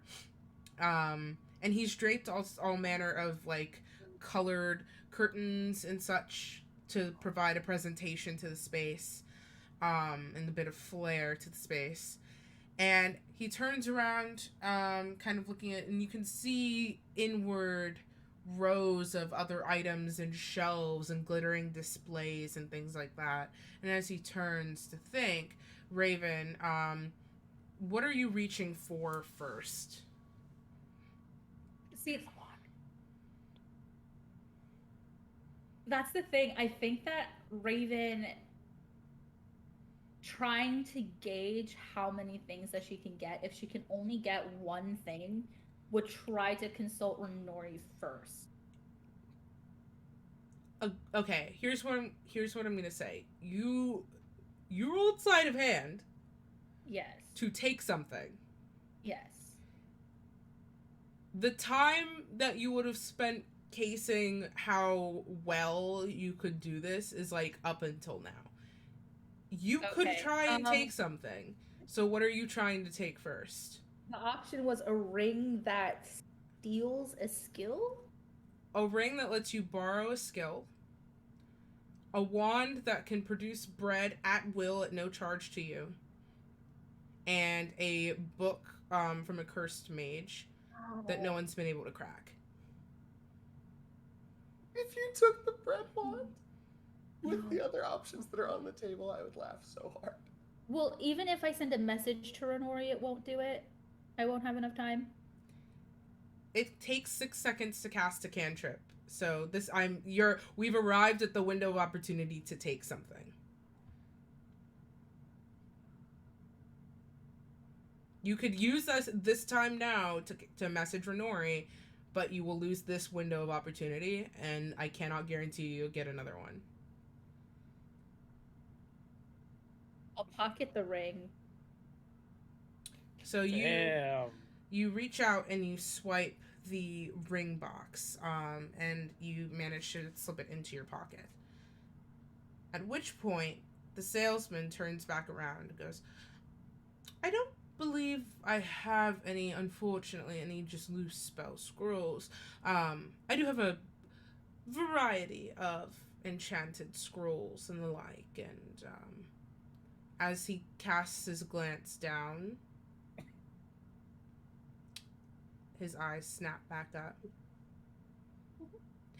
My dears, I afford myself to be a forgiving gentleman. Very interested in purchasing the book and the wand. And I'm very interested in having my ring returned to me. I genuinely don't know what you're talking about. Roll me deception. No, I don't know. You didn't I see didn't it. know that Raven did that. That's fair. Her, remember? You That's can a roll good me point. you can roll me persuasion then. Yeah. You can roll me persuasion then, because he's accusing both of you. What did you think was gonna happen? That's Jesus fuck. That's a 10. You have to kill him first and then rob him. That's how it's done. Or you have to do it when it's not like in front laying on a counter. Like, oh, where did that go? I don't know. Guess I put it away. Like, Renori will turn to Raven. I don't know what happened to it. I was listening to you talk about the spell scrolls. Then perhaps your friend might have some information? Sorry, I really wasn't paying attention. I was just looking for normal... Roll me a deception check. Okay. Renori has to try so hard not to be schooled by the fucking accent that just came out of Raven's mouth. what was that accent, by the way? Is this like your I stole something accent? Are you trying This to is like... the same voice she did when she caused a political crisis. No, out of character. Raven in cities is going to have an accent and change her name. Gotcha. To avoid like being clocked by anybody. That would be a 22 deception check. Make them pay. Right here, I can confirm the rolls. I'm right here. You both seem like kind folk. Obviously not from these parts either, as I have been here for quite a while and seen folks sweep in and out. I, again, consider myself to be amenable, and I would hate to have to bring any outside forces into this conversation. We're having such a lovely time. So, if the both of you don't know what happened to my ring that was just here a few moments ago, what would you suggest is a solution to where my ring went? You are aware that people with arcane abilities are able to, from a distance, cast spells that allow them to take things. You are very aware. well could be just any person who overheard you say the beautiful power of that ring and just wanted to swipe it because, of course, it's incredibly alluring. I really You want to let are people know. aware I wasn't born yesterday. I don't know your birthday. Amazing response. This is Alright. great. When is it? I would hate. We should celebrate. Is it soon? I would hate for this I to can get take you out for grisly. drink. So what I'll suggest is this. I'm a I really fan. want people to know that I rolled a judgment check and got a natural 1. And then applied a hand check and it was a natural 20. So I'm a fan I of. went with what the dice told me. I'm a fan of magic tricks, and I'm a fan of auspicious happenings. So, if I close my eyes for just a moment and the ring happens to reappear before me and all of my items are present, and no coin is missing from my pocket, then I could consider this a friendly exchange. We could part ways, and if you're still interested in business, perhaps I could even throw in a discount. Or, I have a plan. if I perceive that my item is still missing, Yes. then we're going to have a different kind of conversation, and I'm afraid it's not going to be as pleasant. I am a working man, and I have a family to feed. You understand. Can I try and cast Charm Person? You can try. Is it a wisdom saving throw? Yeah. Mm-hmm.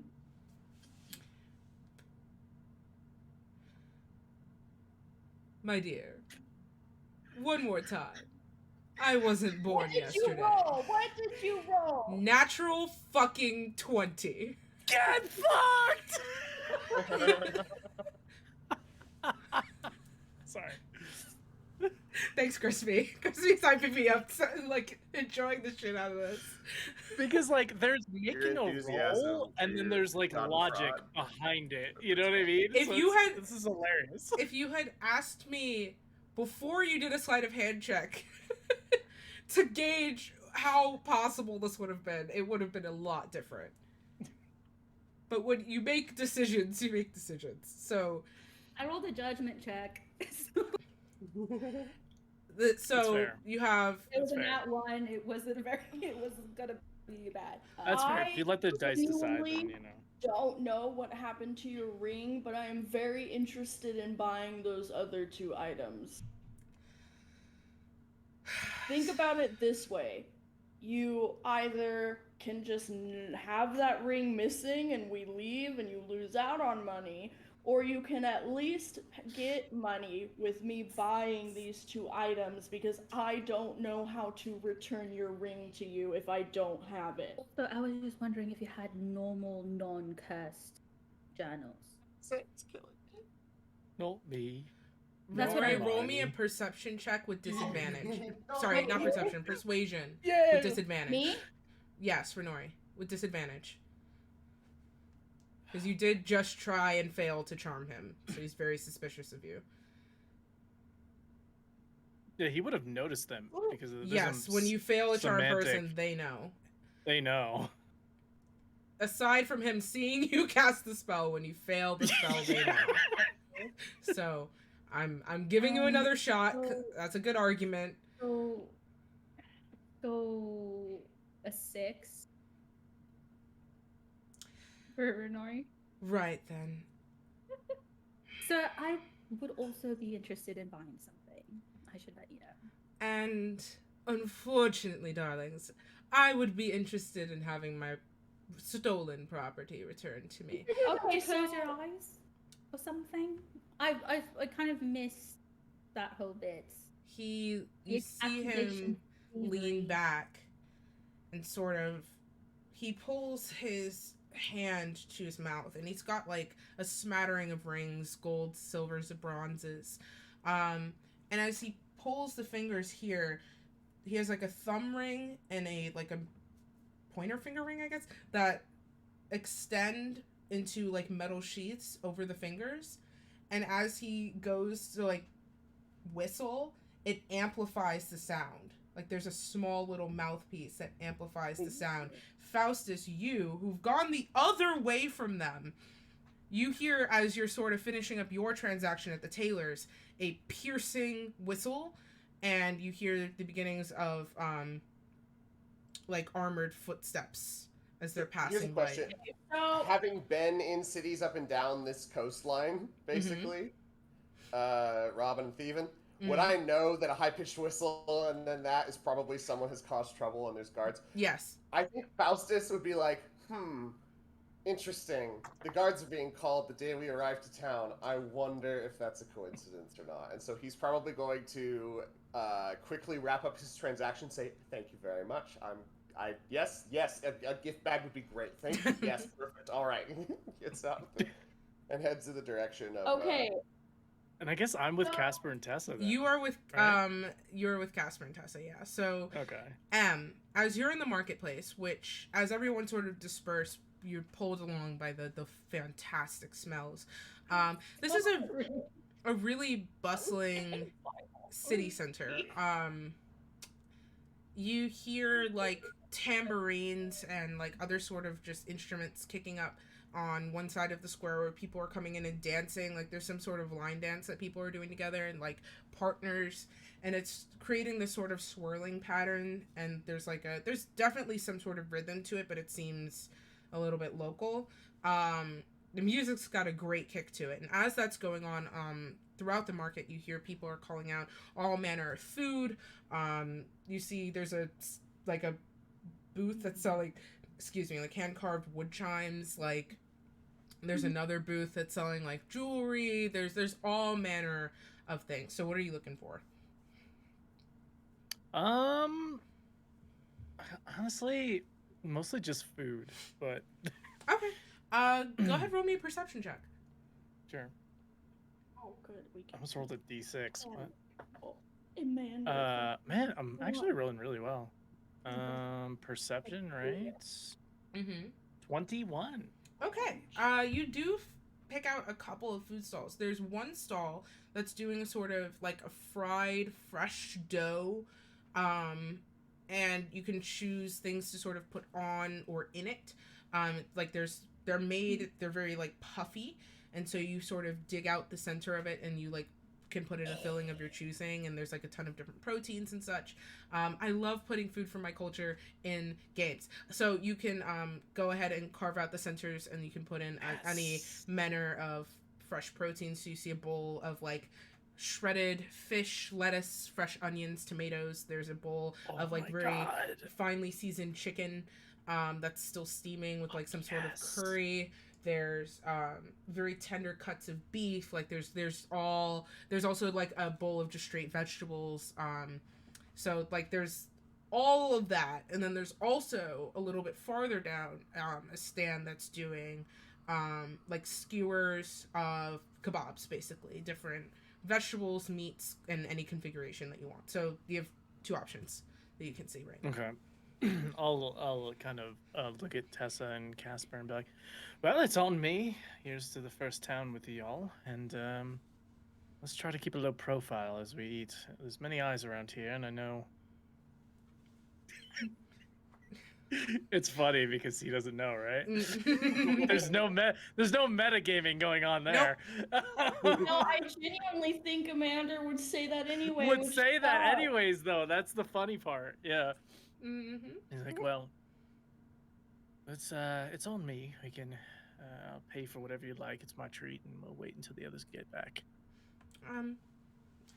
Casper and Tessa sort of bump shoulders a little bit, and Casper kind of steps aside a little bit. You see, like, as you've met him, although you know him to look different, the darker hair, but over the time of you traveling, he's also, because my boy is talented and we love good roles, he's also added a few fake scars onto his face that stand out.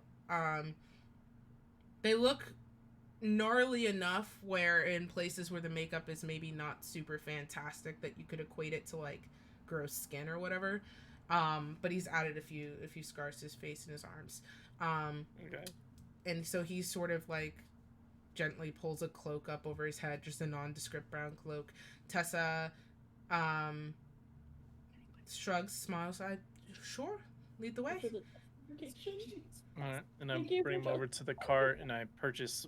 Oh man, whatever that delicious thing you described first. That sounds so good. With the Let with them the choose. dough. Yeah, with the dough. Oh my god. Okay. And I love this. I love fast food drive-through ordering RP. I know, right? It's so good. And I mean that sincerely, dude. Have you ever read books where they describe the food? Dude, yeah, it's my favorite part. Like, there's not to sidetrack, but there is a book series called Spice and Wolf. It's also an anime, but there's only like 2 seasons of it. It was meant to drive the book. Light novel out of Japan. They describe food so vividly and so well. It's my favorite series because of that. Well, also because of other things, but Spice and Wolf, y'all read it. Okay, have something to add to my list because I love food. I'll another time I'll tell you all about Spice and Wolf. So good. Oh my god. Quite genuinely love that. Right? I'm gonna Google Spicy Wolf. And Spice and Wolf. Spice and Wolf. Okay. Spicy Wolf is probably if you want to Google Spicy Wolf, very different search results, I think. Yes. Very different. So, okay, so you're able to scoop up what they call bake, and choose whatever your filling is. Casper takes some chicken. Tessa takes the mixed fish and vegetables. What are you picking? You got beef, chicken, fish. That's sort of like a ceviche bowl, and then one that's just vegetables. I'll do that. I'll do like the ceviche kind of situation. That sounds real good. So there's a sort of sun-weathered. You also say you ordered something with like heavily with cheese, and you're like, oh yes, ceviche. It just made me thinking about eating cheese with ceviche. Made me. Oh no. No. No. I thought you said something about cheese. No. And ceviche too, and I was like, what? We have culture here. There's so this true. sort of sun-weathered older human woman behind the cart, and she's got like really gray curly hair that's sort of been wrapped down to her head to keep it out of her face, and like freckles that sort of color her really like evenly tanned beige skin, and she just very gently with a very kind smile scoops and fills. So you get 2 pieces of dough that are then filled with the filling of your choosing, and it's like yes. And she sort of wraps them up in like a loose parchment paper and is able to pass that to everybody, and you can mark off 2 gold because shit's expensive but good. I'll also leave a gold tip, and I'm gonna try something here. I'm gonna say in Thieves' Cant, it's gonna sound to everyone else, well, depending on what Casper's background is, like I'm just rambling on about like. Does Casper understand that? Does Casper understand what Amanda's saying? The way that there's so many. Interesting how there's a ghost in here. I don't know what's going on. He's going to relay in Thieves' Cant where the nearest contact for the smuggling ring is, because he doesn't know what's going on places. So you're trying to find out the nearest safe house you can get to? Yeah, I'm trying to find the contact for the safe house. Okay, so you pass her the gold tip and she like perks up and she takes it and she sort of bows and thanks. She doesn't seem to speak much. But as you start rambling on about like the farming trade and agriculture and the richness of the soil, and you see her eyebrows lift a little bit. Okay. And she pockets the gold and she tells you all about how things in the farming scene in Melva have been struggling a little bit, but you might find a bit of luck over at Bard's Cavern. Gotcha. And she sort of gives you a sly eyebrow. Slybrow, nice. As that trade of information passes, you hear a piercing whistle hit the air. And you see both Casper and the shopkeep immediately on instinct react. The shopkeep perks up and she like straightens her robe and she gives you like a cautionary glance. And you see Casper pull the hood down a lot further and sort of twirl and like look for the source of the sound. You do see quite a few Crown's Guard, not like a battalion because a little bit far out from the capital here, but Crown's Guard with hefty pace making their way through one of the concentric circles. You just kind of see them appear and disappear and head in a certain direction. M kind of slowly turns towards Tessa and Casper and goes, "You don't think, do you?" Casper just sort of looks at you from under the corner of the hood. I fear.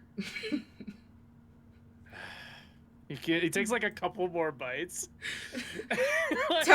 just like exasperatedly, and goes, "All right, let's make this quick. Let's make this quiet." And Tessa's like munching and like also pulling up her hood. I'm gonna cast Disguise Self on every single one of us. Oh shit! Okay. And I'm gonna just burn my whole bank. Okay. And I'm going to disguise us all look at like commoners in the area. Okay. I'm gonna wait till we like move away a little bit. I'm gonna tell them I'm gonna do that and move away a little bit, and then we'll do that and then go. Sounds good. You're able to get a distant way out of direct sort of prying eyes in the city center, and all of your forms shift and meld, staying pretty accurate to your height, build, and shape and all of that, but you blend in, average as ever. Renori and Raven. Okay. Mm-hmm. As the shopkeep whistles, you immediately see where about 4 Crown's Guard who've been sort of milling about some of the shops, been speaking to a few of the people who are just out front. There's like a couple of Crown's Guard who seem to like be good buddies with a guy that's like been professionally like sharpens weapons and does like armor upkeep, not necessarily craft. And a couple other Crown's Guard sort of milling about looking probably for gifts for either themselves or people that they know, who immediately swivel at the sound and come over. Raven bursts into tears. And it's just like, "I'm really sorry. This is just a stupid bet. If I return the ring, will everything be okay? Or she'll say, if whoever returns the ring, will everything be okay?" If I receive the ring, I have no complaint to make. That's all I want. So if you don't mind, I know you mentioned that you offered closing your eyes. Or roll me a persuasion check with disadvantage. She's really embarrassed. It wasn't supposed to turn out like this. It was supposed to be funny, and she's humiliated. It clearly didn't work. I know. It's rather unfortunate for you and your friend. I'm I don't want to let go of the dice. Okay, I'm just gonna. Uh-huh. What was it? So what's your persuasion modifier?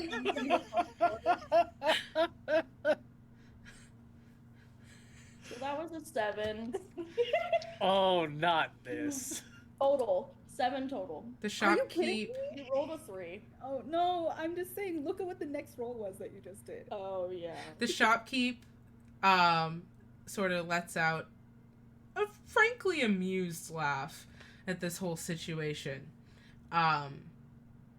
He goes, "My dear, if you think I'm keeping my eyes off of you for a second after this." Okay, so Renori casts invisibility on her and Raven.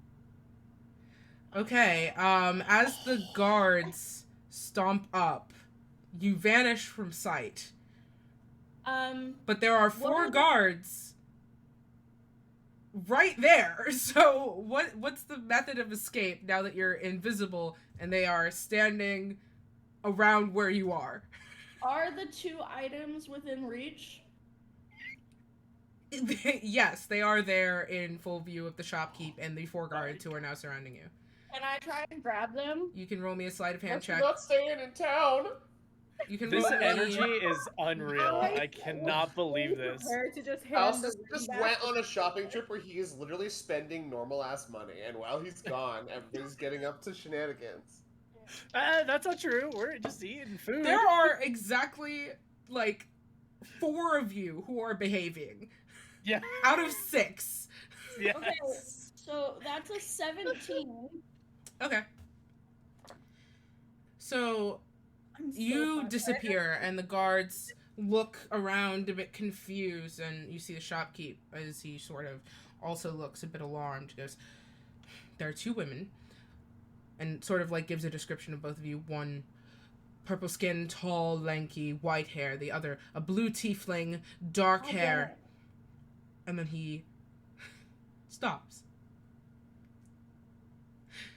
As the wand vanishes into your cloak. Because you are standing right there. But did I get the wand? The wand, yes, the wand is in your hand. Did I get the journal? No? You can try to reach for the journal. Okay, no, I'm gonna cast Dimension Door. Okay. I'm gonna grab Raven, cast Dimension Door, just away. Hold on one second. Towards where I know the others are. Silver lining. This is a really good. This is entertaining. 500 feet You to a can- point within range. You can teleport 200 feet Yeah. in a place that you can visualize. It's basically only where you've come through. So so far. basically, you can go to 200 feet approximately to the left around where everybody's split up. Yeah, But you are actually very 500 close feet. still. It's Dimension Door is 200 feet. it No, says well, 500. Dimension Door is a It's lot right longer here. than This is that. 500 feet. Yeah, it's The it's range pretty to far. cast it is 500 feet, but you can. Oh wait, no, that's the It's giving- example. it's just that's giving the an example with That's the 200 example. Yeah. I You apologize. can go pretty far with Or Dimension Door. 300 It's wild. feet. I apologize. You so can specify you can. a direction and distance. I apologize. So you appear. Hold on one second. Okay, so you appear 500 feet. So you would be a little bit closer to the center of the city, but not by much. You're basically in the main thoroughfare. Yeah, I would just want to go. I would want to go in the general direction of where I knew everyone else walked or went. And because when I cast a spell, invisibility falls, I would cast it again immediately. Okay.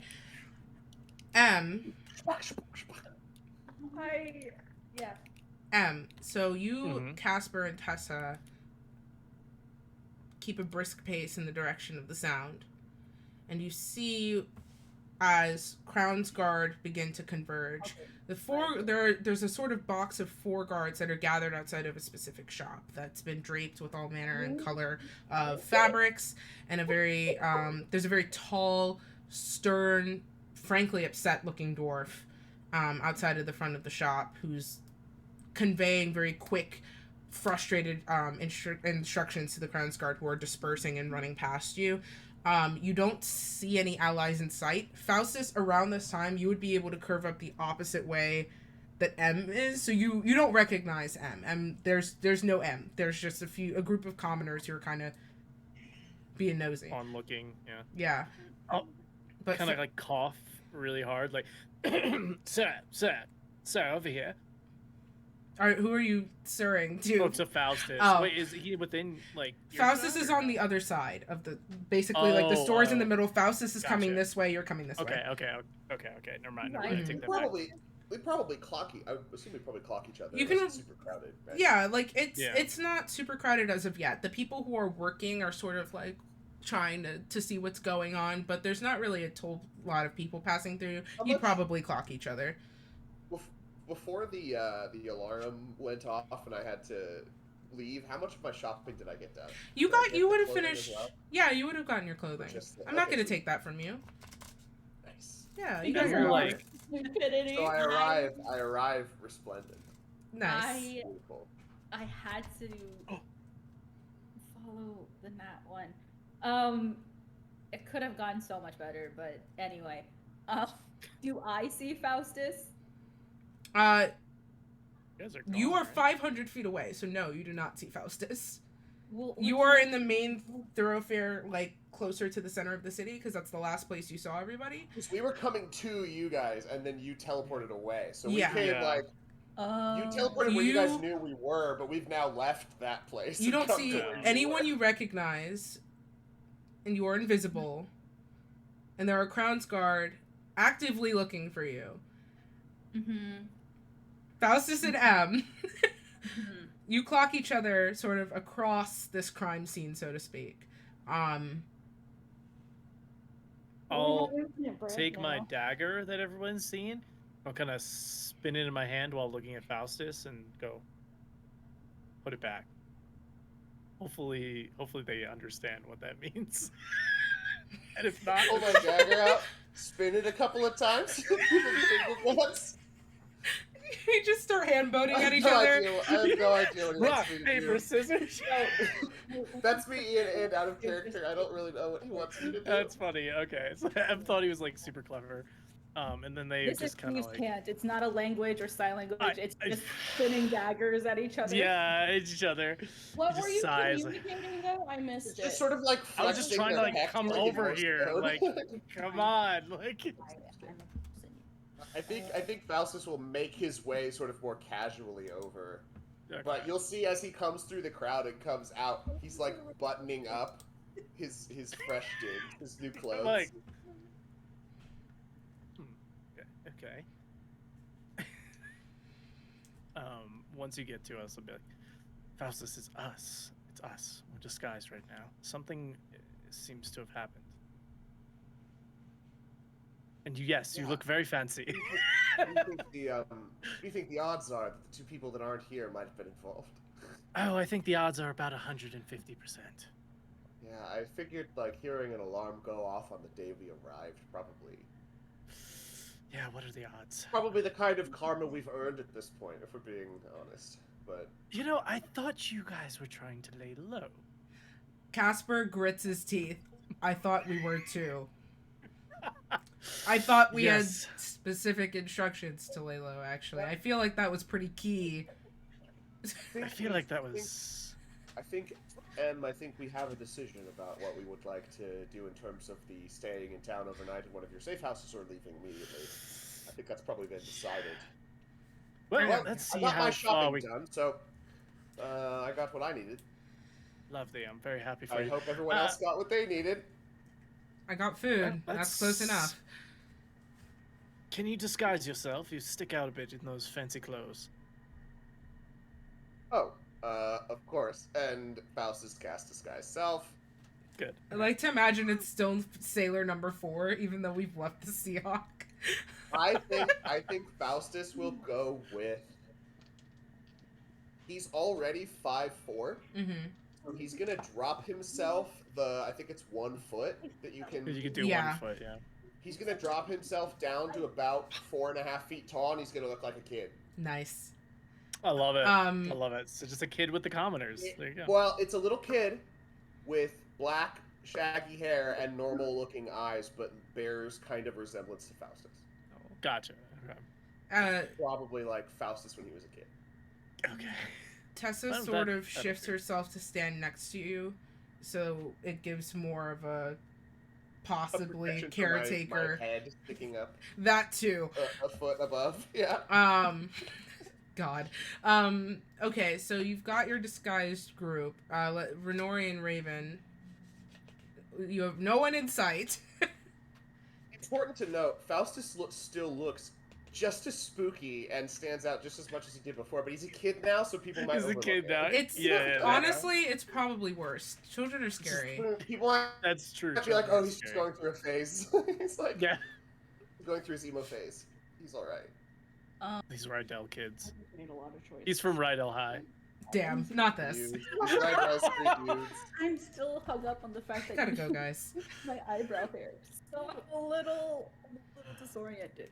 So you're in the main thoroughfare. You can see the center of the city ahead of you with the marketplace, large building. No one you know in sight.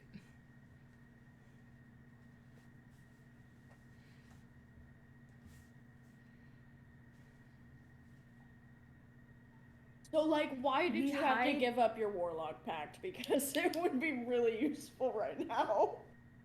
Remember when you were mad at me for even considering? Yeah. It's just I'm really stressed. Yeah, because a lot of people in our party. I haven't stolen anything from anyone. Long time. I chose not to do that for you people or the Seahawk folks. Well, you know, you're a bad influence because that was my first time stealing something. You didn't. I think that. Yay. An alleyway? An alleyway? Sure. Yeah. Is there like a secluded alleyway between like two homes or something? You could find an alleyway. Okay. I like grab onto Renori. I go into an alleyway, and look, maybe one of them will walk by, and I'll be able to message them, let them know where we are, and we can just hop into the back of the wagon, and the rest of them can ride out of the city. We're not gonna have any chance of them seeing us if we're still invisible, and Renori drops invisibility. Okay. So I think Faustus would have sent up Lilith Cam. That's what I was gonna check on. Do a loop to see if he could spot them. You can roll me a perception check. See if you see them.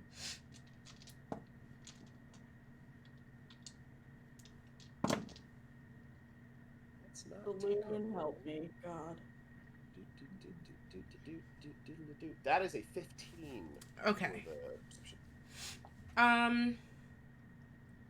As you're flying through Lilith's eyes,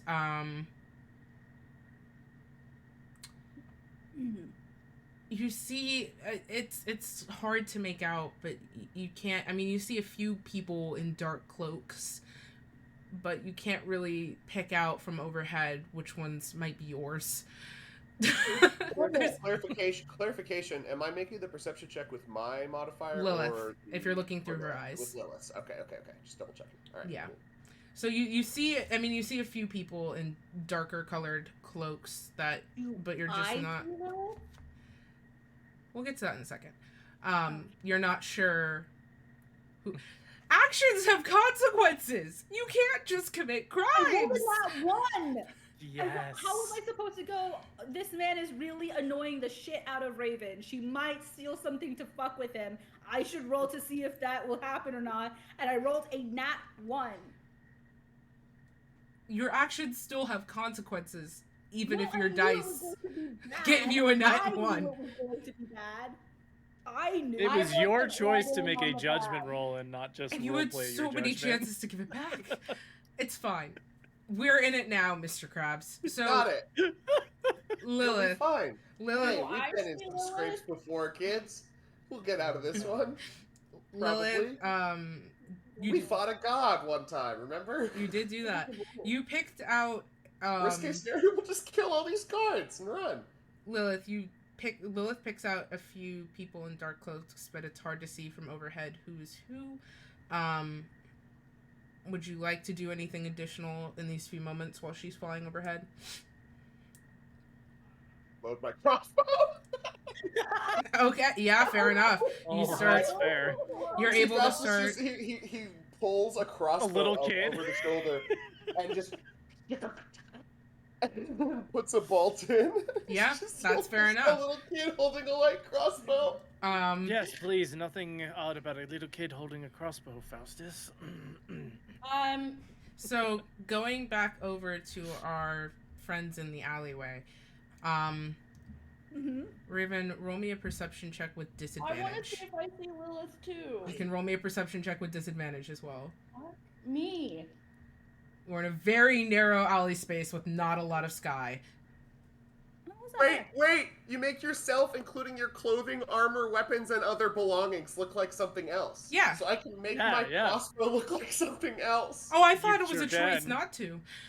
Yeah. Oh, no. Okay, so the kid... Oh, what God. would he be holding instead? A toy crossbow. No, I think he's holding... A BB airsoft gun.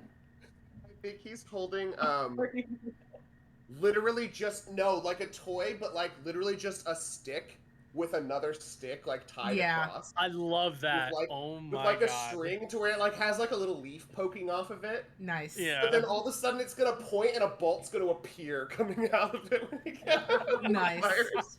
Okay, so for perception, I got a 19. With disadvantage? Yes, I rolled a Nice. natural 20 and a 15. Nice. 15. Okay. Raven, you see a bird pass overhead. Renora, you see a weird-looking bird pass overhead. I will try to message the bird anyway. Renori sends up purple dancing lights. Okay. That are clearly her signature. As Renori, you send the orbs up, and they drift up on their own to crest above the rooftops. You hear the renewed stomping of footsteps. You hear butterfly in the sky. I can fly twice as high. As guards once again approach your location. Why did you do that? And so then I will cast invisibility again and drop dancing lights. Okay. I just don't, is it possible for Raven to try to message the weird bird out of sheer like I hope to fuck this is not just gonna be a bird? To contextualize this, Renori just ran down an alley, fired a flare gun into the air, and then jumped into a dumpster, just like, woo! Wait, what? She's like, they'll never find me now! lights? She fires off the flare gun, and then just, like, jumps to my side immediately after. I love it. Oh my god. It's beautiful. This is... I need to know if y'all saw it. That's what I need to know. Yeah, you can go ahead and do that. Look, if some little pissant city guard... Yeah, you can go ahead and you can message Lilith. Lilith, if that's you, sorry. Get Faustus and bring him back here. Faustus, as Lilith returns to you, you feel as she doesn't really speak. She doesn't speak. Your bond is more feelings and intent. And she sends you a strong feeling of deep distress and starts pulling you in a direction.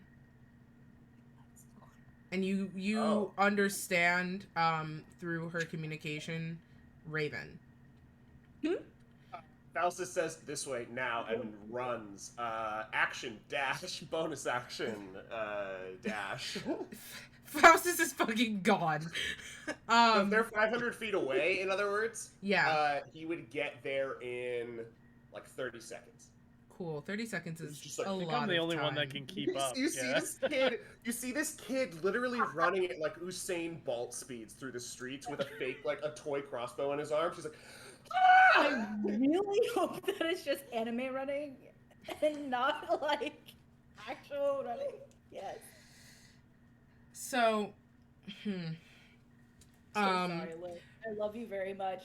I think that the little kid's legs can't justify how fast he's moving, so he's taking these like unrealistic, glitchy, like video game steps where every step takes him like 20 feet. So God, no. He like does the normal movement, but then jumps forward, unrealistically.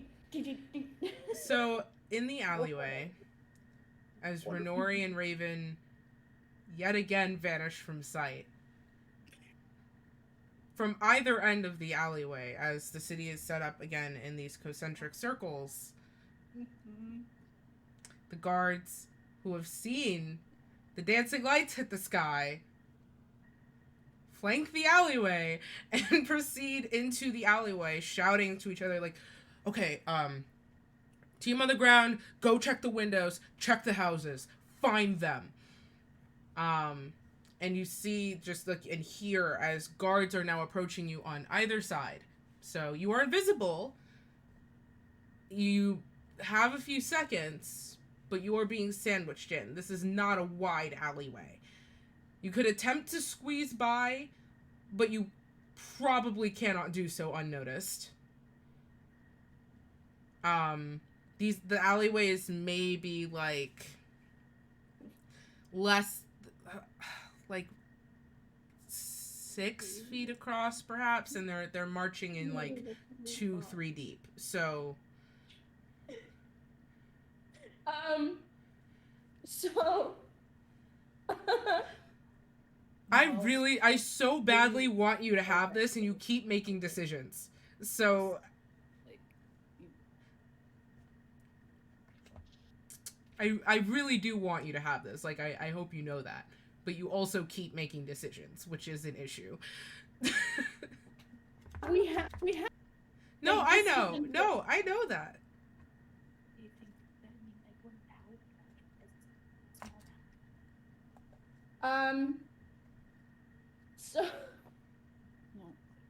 So quit saying no, please. Let me make sure. I said, oh please. I thought you said no. No, please. I said, oh please, as in I'm like praying for the first time in a significant amount of time. So, as part of my drow magic, I'm gonna cast darkness in the alleyway. Okay. Did you know? What are you casting it? What are you attaching it to? Like you choose a point. So, what point do you want? The wall of the building to my right. Okay.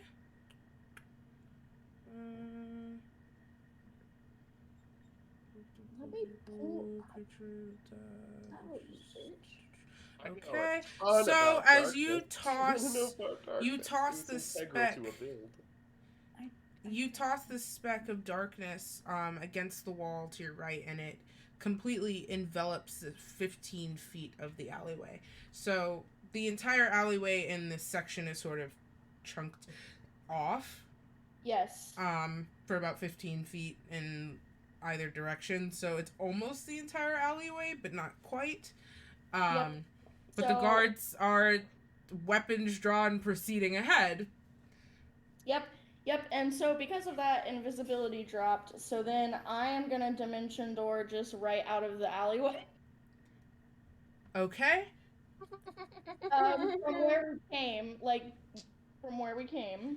Now, because the guards are approaching, weapons drawn, and you have now enacted random darkness in the middle of the day. You are exiting their combat range. They are going to get attacks of opportunity on both of you. The closest guards to I you. don't think they can, because to take an attack of What, opportunity, Dimension you Door? have to be able to see the target, and Dimension Door doesn't provoke attacks of opportunity because it's teleportation.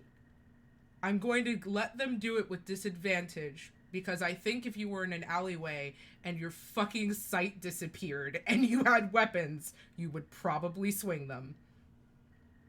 Doesn't mean they have to be super accurate. That's fair. You That's don't fair, have yeah. to be able to see a target to swing a knife. I've seen situations like that where you can just take random swings of chance. I'm not gonna contest it. That's one. Okay. Renori, you feel the cool slash of a blade pass by your face, but it does not break skin. Raven, Mm-hmm. you feel a blade pierce your abdomen, Mm-hmm. and you take 10,000 damage. and you roll a new character. Yup. You take. You know what happens if I go down, Liz. Yeah, I know. Oh no. Well, I know what you think happens. Got him. You take 6 points of piercing damage as one of the guards fearfully swings the sword and thrusts it forward, hoping to hit anything, and the blade does connect with you as you and Renori fold out of this dimension and reappear 500 feet away back where you came, yet again visible. Not quite where we came. It would have been more like 350 feet. Okay. I wish you just went back to the shop. Like, you just moved back into the shop. Into the middle of the shop. Put the ring down, yeah. God. Return to the Sorry. scene of the crime. So you reappear. At this point, you are visible. Also, it's 9 a.m. and Renori's out of spell slots. Yeah. No, I still have some. Faustus, It's close. you see a sort of like, almost like dominoes falling backwards, guards shuffling backwards out of an alley, screaming and shouting, and they're sort of like looking around, very disconcerted, and they start briskly marching off in opposite directions. Make me a perception check. Also, just check your DMs real quick. Okay. I created content. Right? Oh, that's okay. That's not a 1. I thought it was a 1, but it's a 7. Perception. That is. Wait, is this reliable talent? Yes, it is. Okay, so it's a 14. I know, and I'm so... Gotta love that reliable talent. Crying. So what was it again? Sorry. 14. 14. Okay. So you also see the same scene. You're keeping up with Faustus, but Faustus is a little bit ahead of you because he started running before you did. So Faustus, you feel Lilith pulling with this desperate intent towards this alleyway, and you just get this foggy but potent sense of Raven's in trouble. And like Lilith is desperate, and coming from this alleyway as you see these guards stumbling back out. And as you sort of take stock, you just see a void of darkness in where this alleyway, the center of it, has been completely cut out. We'll come back to you in a second. You sort of also see the same thing Faustus is clocking as you skid up behind him. And Tessa tugs sharply on your sleeve and kind of gestures with her head, and as you look in the direction that she's looking, you see whatever they're doing is yet to be seen, but Renori and Raven, for just a second, Oh god. in the distance, but in your vision. Renori and Raven, what are you doing? Raven will immediately try to find somewhere to hide. Okay, roll me a perception check. That's fair. Renori, are you doing anything? I am so tired because I used so many spell slots that I am now looking to Raven, who is supposed to be very good at these things, to help me. To be fair, she successfully pocketed it. It's just that it was a bad thing to do. I love the patterns that are happening. I love patterns.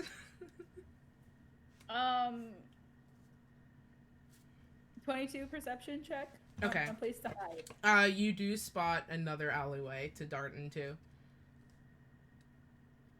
This one is sort of more lengthwise along the length of the circle, so like 2 houses would back up onto the alley rather than it being vertical between 2 houses. This is more horizontal as it follows the curve of the circle. Will we have like, what's the view of the street? What would that be like? You could see it from the entrance that you came in, or if you go over a house, you have like a sort of perpendicular, like. Yeah. Okay.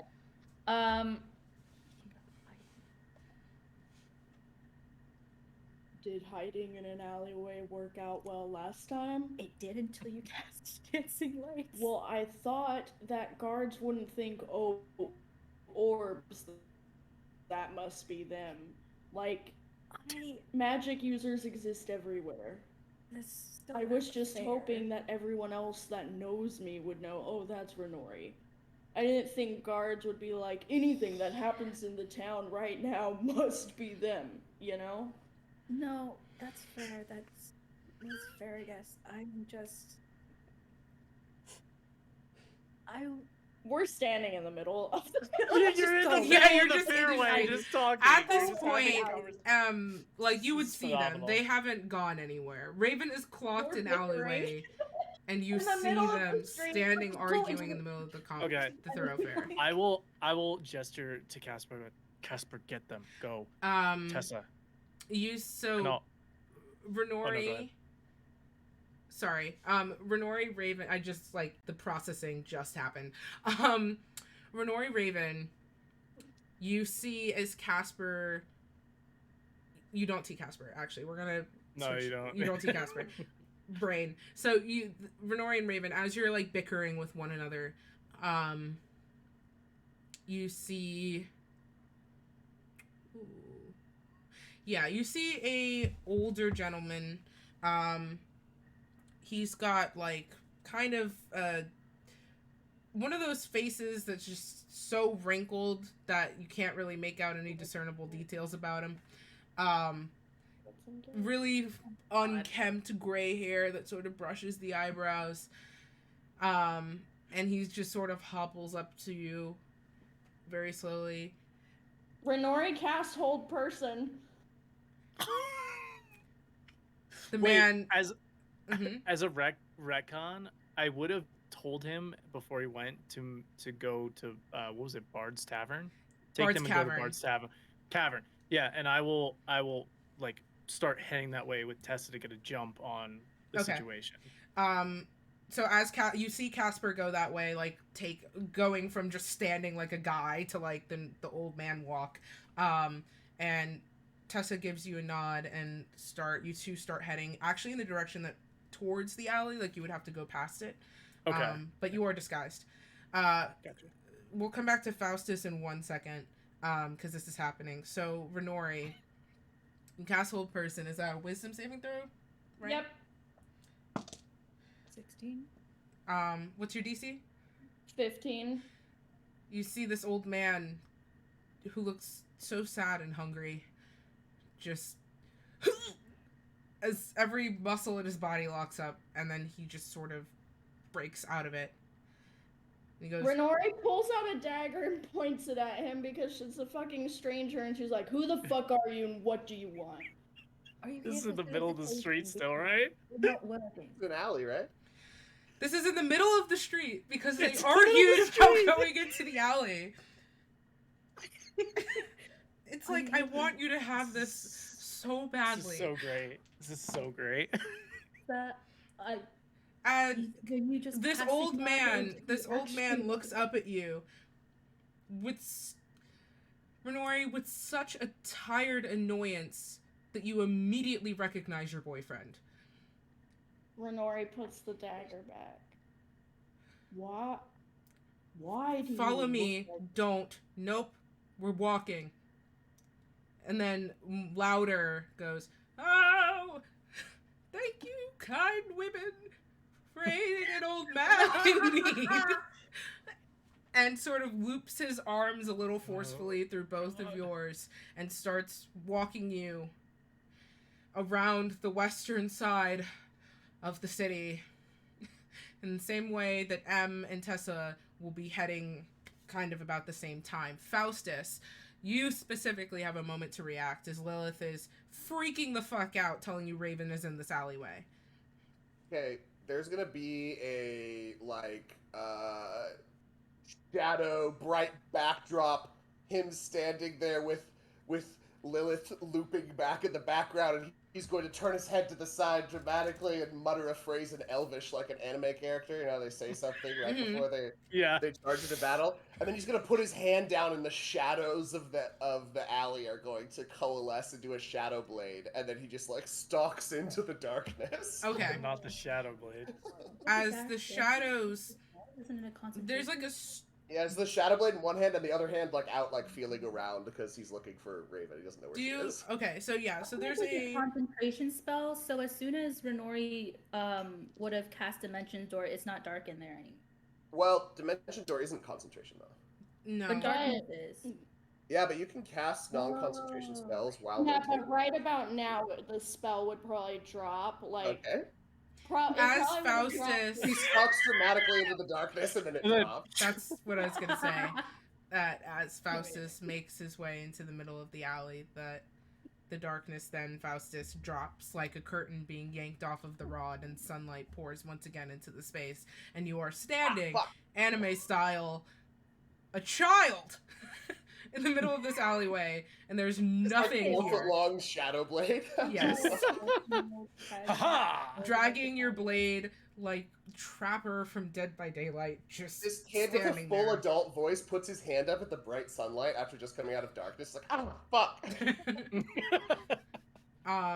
It's a bit anticlimactic. So as this happens. Let's see how this works. Okay. So, as Casper begins to hobble away very briskly towards this tavern, with both of you looped in arm, there are a couple of guards who sort of come up to you and sort of like, hold. And you see them give you a very long, painstaking once over as they take in the details of your appearance. And Casper sort of perks up and he goes, "Oh, gentlemen, fine day we're having. As you can see here, these kind, sweet women were helping me on my way to the tavern. They are so gentle and have never hurt a fly." And the guards kind of like look at each other and then look back at you and they go, sure, that's fine. We just have a couple of questions, just really quickly. How long have you been in town? And looks between you two.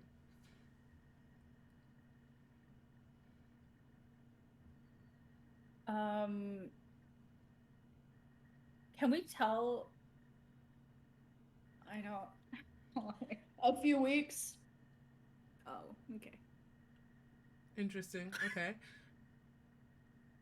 And where We were mostly you? stick to the wilderness because we're hunting some unique beasts that we were told were nearby, but we haven't had any luck, so it might have been a lie. Roll me a deception check. Of all the things you could have said. Crispy, shut up! My brain is so... I'm just flabbergasted. It's so good, though. I mean that in like the nicest way possible. It's so great. It's...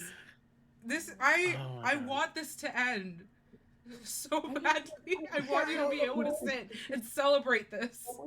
Deception? Deception. Don't look!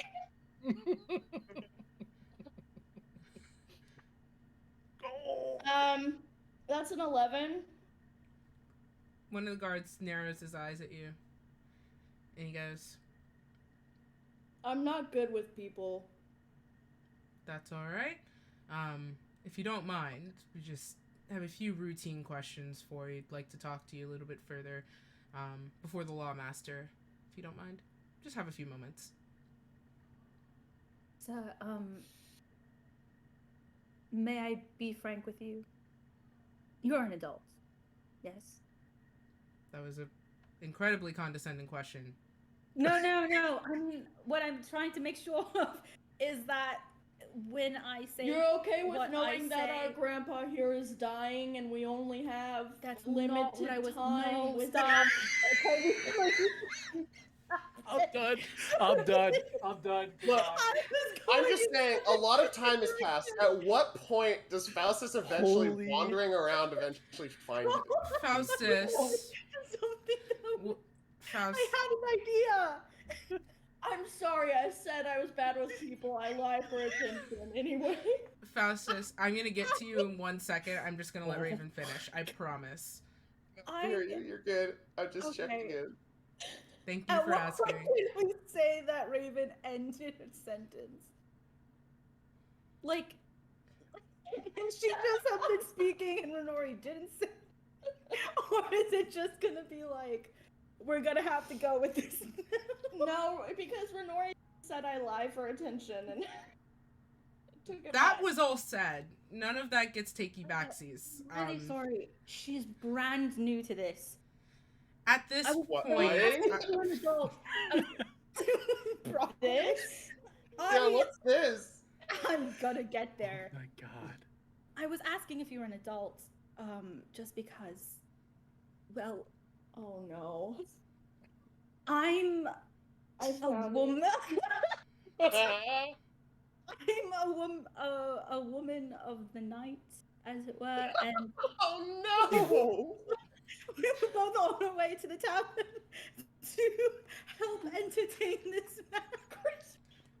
You have to keep a straight face because I can barely hold it together. We were both going to entertain this man. He paid us a good sum of money. I have about 100 golds each we have on a person to entertain this man, and I think you're ruining the vibe. She is her first time, and I'm someone who's a bit more experienced with this, and this old man didn't want to admit probably that this was the situation. Renori is like seething on the side. Okay, here's what I'll do. So Casper's gonna help you. So because this would be a persuasion roll with disadvantage because Renori is actively working against you at this point.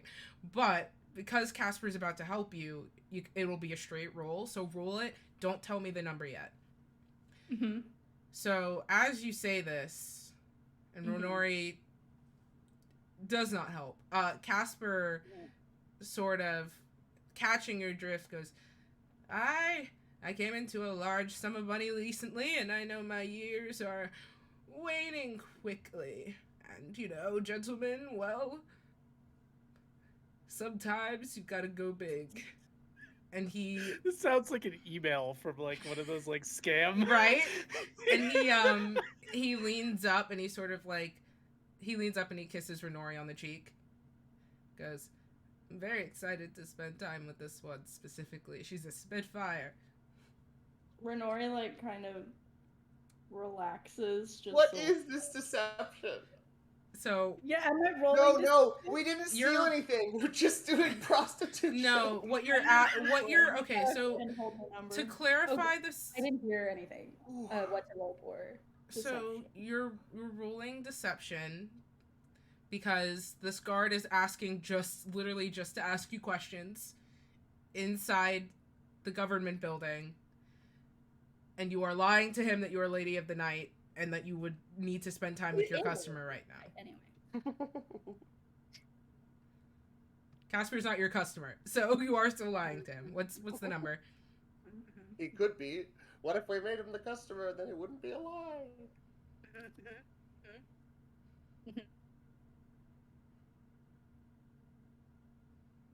A 24, natural 20. Okay.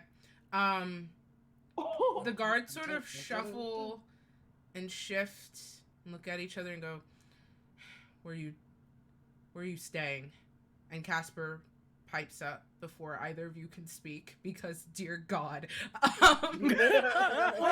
David really would have let him say something because he was the one who brought up the tavern in the first place. Casper sort of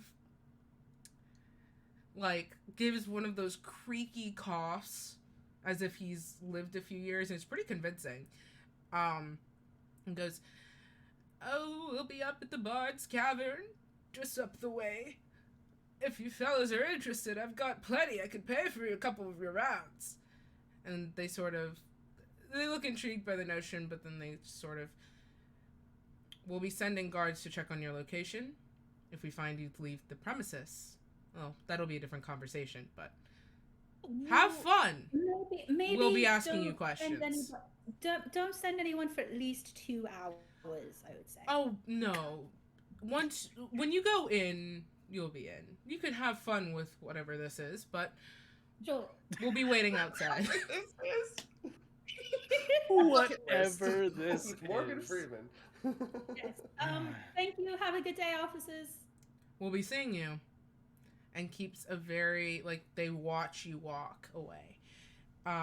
Casper sort of hobbles, and when he can naturally steer you down one of the actual roads and on an alleyway, pulls you out of the corner and starts power walking in the direction of the Bard's Cavern.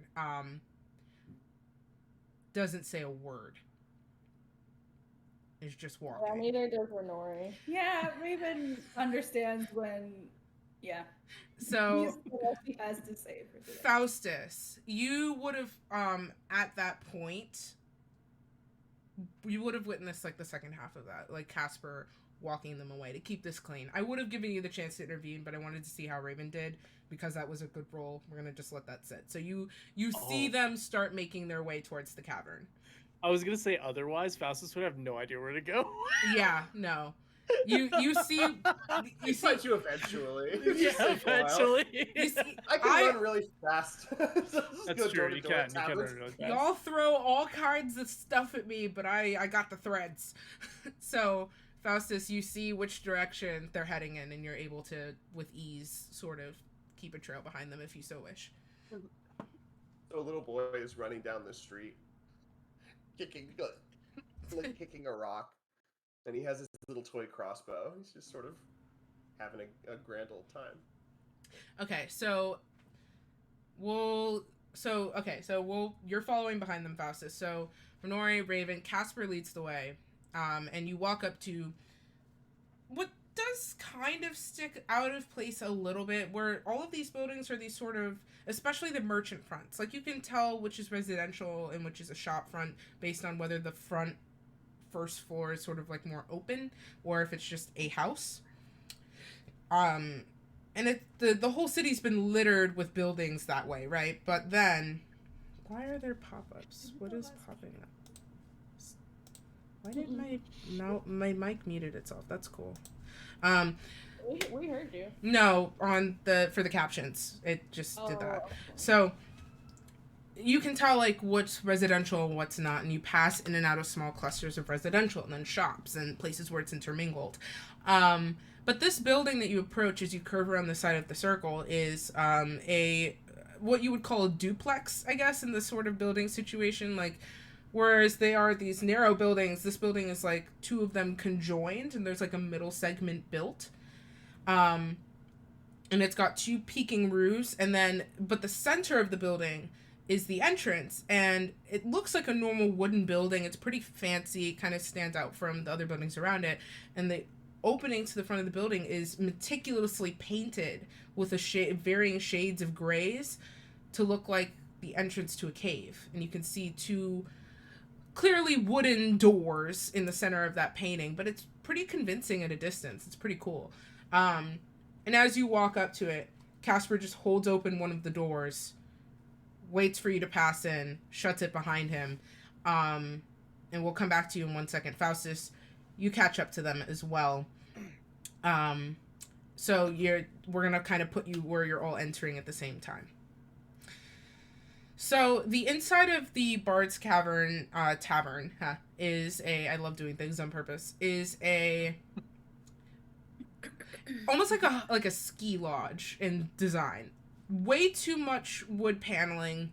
The tables are pretty nice, but they're kind of clustered together. There's antlers and various mounted animal heads and beast heads on the walls, with like complete with little plaques of like who took the beast.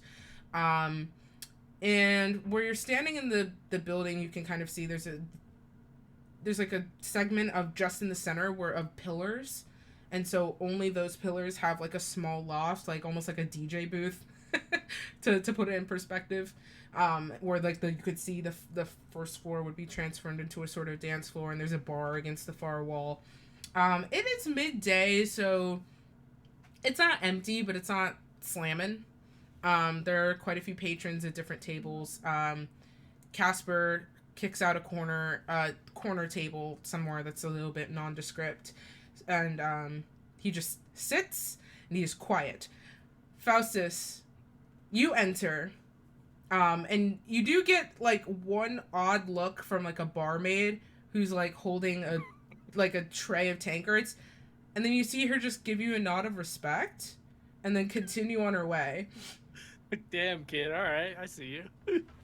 You would clock where they sit, like you can see them in the corner. But is there anything you'd like to do before you make your way over to them? I think what Faustus would probably do. I'm trying to think. What he's basically gonna do is he's gonna find some vehicle for transitioning back into his normal self, whether that be. I think realistically, what he would probably do. How crowded is the space? Is it crowded? Like maybe 40% capacity. Like there are people in here at scattered tables, a lot of people crowded by the bar, but the space is pretty like big, so people are spread out. Okay, yeah, fuck it. He'll just go sit at the table as his child self. So this little kid comes walking across the room, and he's holding a toy crossbow, and he walks up to your guys' booth and just gets in, which he just sort of clambers up into whatever seat is empty and slides over, and is sitting with like head height to the table because he's a little kid. It's just like staring at you. Renori is sitting there, quiet, looking like into the middle distance, just dead-eyed. Barely moving. So the barmaid, the same one that Faustus like gave you that nod of respect, Casper flags her over. Still in the old man voice because disguise self is still up, though on its last legs. Goes, "Madam, could you bring us whatever your okayest drink would be for the night?" And she goes, "Oh, nothing to celebrate?" And he goes, No, I fear our presence together is celebration enough, but just another normal day." And she sort of gives him a shrug and a ditzy little grin, and starts making her way back over to the bar to fulfill the order, bring everybody around. And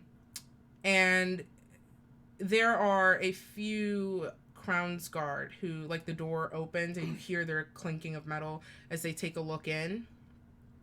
And then the door is shut again. And they just sort of stand posts outside. And you all, after all of that, have a moment to breathe. Raven with the ring pocketed, and Renori with the wand. Do you need me to read you what the items do again before I... Wow, not right now. Okay. I can't believe you got away with the items still. I told you I wanted this to work, but you made so many decisions. It's fine. It's fine. You're alive, and that's what counts. It was great. M. So as the chaos was unfolding, you're able to sort of lead the way towards the cavern with Tessa and Arm. Both of you still disguised as commoners. No one's really paying you any mind. Okay, so I'm gonna assume we take like kind of like back alley like ways and stuff. Yeah. So like midway, like through one of the alleys, and we'll stop. Okay. And he'll drop his disguised self. And as he does, the wind in the alleyway where there should be no wind swirls around him. And I'm going to use a legendary action to cast Call the Kraken on Tessa to incapacitate her. Okay. Auto go through because she's unaware. Yes, it will. So as you stand in the alleyway and you drop disguise self and you revert back to your normal form, the wind rustles through and it sort of just brushes your hair past your face, and her as well. She also would probably drop upon seeing you do so. I would drop it, you know. Yeah, so like that I would assume. Yeah, so she looks at you like, and then the wind picks up and picks up, and there's like a few clotheslines that are strung between some of the buildings that just get torn out. The stakes removed from the walls themselves and blown out of the alleyway. And almost like the grasp of the maw of an ancient creature, the wind, at your will, encapsulates Tessa, driving down into a small, pressurized hurricane right in front of her, completely removing the air from her lungs and rendering her instantly unconscious. He kind of walks up and she's still like upright. And he kind of takes his hand and runs it along her jawline. Such a shame. You've been such a thorn in his side. It took me so long to get you away from them. But you have exactly what I want. And he searches for the mirror. Okay. So she has a small serviceable like bag, like not like sort of like a purse. And you flip it open. Components. Are you proud of yourself now? Is this a swinging thing? She doesn't fucking have it. Fuck! No matter.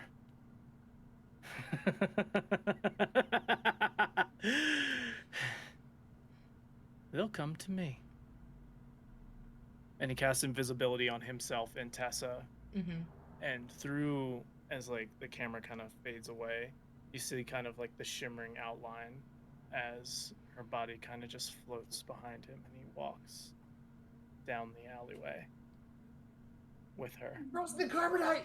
Hey, He's Boba Fett! He's Boba Fett!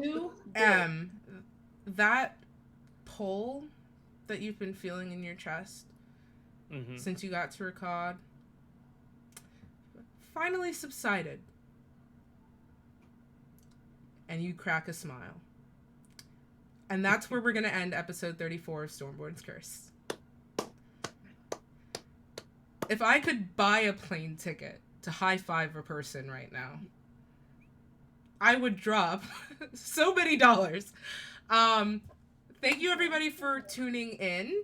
This was a bit of a chaotic episode, not usually our usual cadence, so I appreciate anybody who was able to stick in with us live, or if you're watching this after the fact up on the VOD channel, hello, that's a thing. If you're here on Twitch, you can find that down below, where my name is, on the panels. There's a YouTube button, you should click it. But either way, thank you so much for hanging in with us. If you catch us over on Twitch, you would know that our tag is ADHD for a reason. But we do appreciate people who come in and understand. I feel like I have to preface, none of us are neurotypical. I appreciate people who come in and understand our cadence, because it really is like just bringing a home game to life with a few extra bells and whistles. So I do appreciate everybody who understands that joining the journey for the first time or somewhere down the road.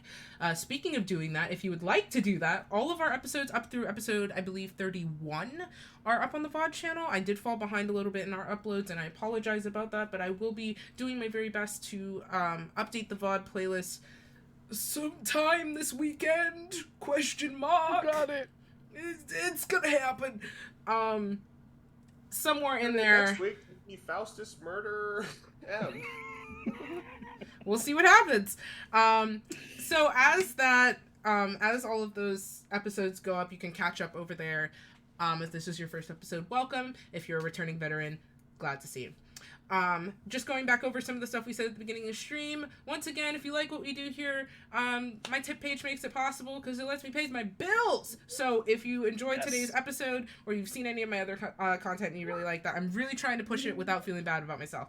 I would appreciate, but it is never ever necessary. There is no monetary requirement for being present here and sharing in this beautiful, beautiful story. It is not a transactional experience. Going on with that as well, we do have Crispy as our guest, and a phenomenal fucking guest at that. Seriously, A plus, dude. A plus. Yes. My favorite part of this is that we foreshadowed this, I think, months ago, and we made it happen. And if I could pay to give a person a high five right now. Oh my god. The amount of clues we gave you too. Oh my god. It was so fun. Crispy is amazing, and seriously, I would, if you haven't checked Crispy out, do yourself a favor and do so. Twitch partner, variety gamer, amazing bunny dad, really cool dude. Seriously, A plus, love my pals. Crispy's amazing. That was phenomenal, but fuck you. Crispy, where Crispy usually sits, it was used to be the spot of our old friend Chris, who had to step away due to life things coming up, but good life things, fortunately. So we are looking for a new permanent cast member for Stormborn's Curse. So if you've been watching the show, whether this is your first episode or you're returning, and you're thinking, hey, I'd love to play at a table with these goofballs, there is at the top... Not always like this.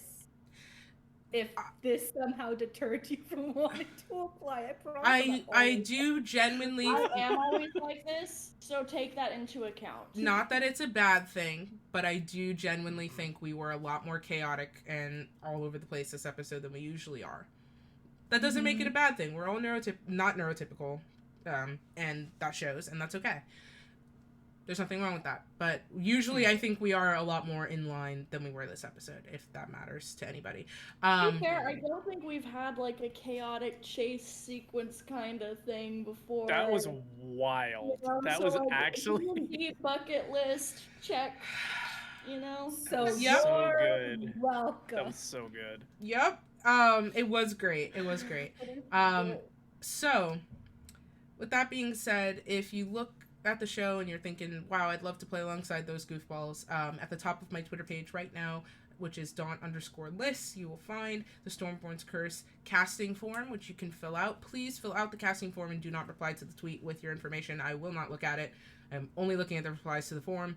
But feel free. Anybody can throw their hat in the ring. We are preferring people of color and queer folks, but anybody can apply, seriously. So if you have never played a TTRPG or you're a D&D veteran and you've been playing all your life, see what happens. I don't know. I might also be looking at replies to the forum for like future things. So even if this isn't the opportunity for you, you never know what might come down the line. So having an opportunity to play with Liz is a tremendous opportunity, guys. I cannot say that enough. They are an incredible DM, and this cast has been so awesome and so welcoming to having me on. So please support them in any way, shape, or form. These guys are awesome. I'm fine. I'm so normal. I'm so normal. I love you, dude. Thank you. I think that was it. Probably. I'm gonna decide that was it and gonna be wrong. Oh, no, shit! I love having memories. Yes. So, today is... God, I don't have one. Today's Friday, which means on Monday, as usual, I will be back at 6:30 EST, and we are going to be playing some video games. I will... I'm debating putting up a poll, but honestly, I kind of want to play Tiny Tina's Wonderlands because it is on the Epic Games Store right now. So good. And a certain somebody here has an Epic Games creator code.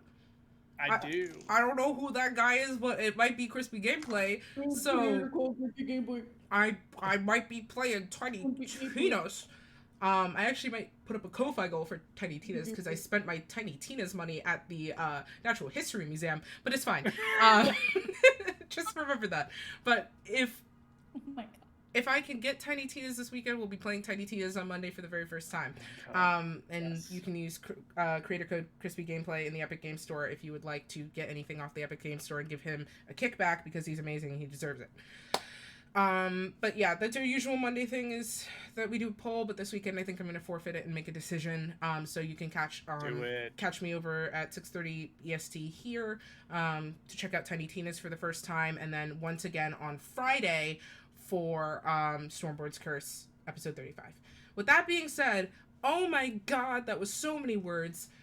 Thank you so much for hanging out, as usual. I love you guys so much. Everybody who tunes into the show, you're just so amazing. Can't wait to kill you next week, Crispy.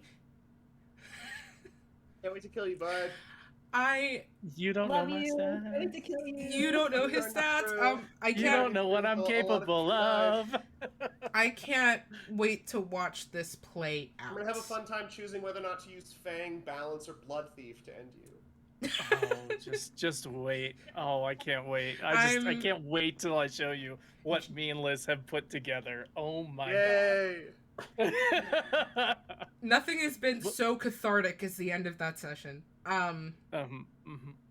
Who? By the way, I handed it to you in a plate by Amander's name. Amander E. Nestor N. Errington E. Marius M. Yargrove Y. Enemy. And that was what he first gave me for the character. Fly together and murder you. And the I think you have to tell Jackie to Hey, give me hey, it's not about M anymore. We're gonna come to Colorado for real. And the way you said they weren't gonna see it For legal reasons, that was until this happened, and you were right. So, actually, I'm going to reroute my flight home to land in Denver. And look out. Someone pick me up just so I could like high five him. I'm not in the pitchforks. I just, feel like we should get There's so many good lines between like M's dialogue and Tessa's dialogue too, that were like just huge clues. Oh, so good. Anyways, it's not over. Get to see what happens next week. It's not over because that's right. We do have Crispy for an additional week. Surprise. So Crispy will be coming back to reprise M one more time and resolve the storyline once and for all. Yep. So, one more time, thank you all so much for tuning into another episode of Stormborn's Curse. We will see you once again next week here, Friday, 8 p.m. Eastern. Bring a friend, bring a snack. All right. I guess, yeah, that's it. That's all I have to say for all this time. Okay. Bye, everybody. Bye, guys. Bye. I'm gonna do on you, Liz.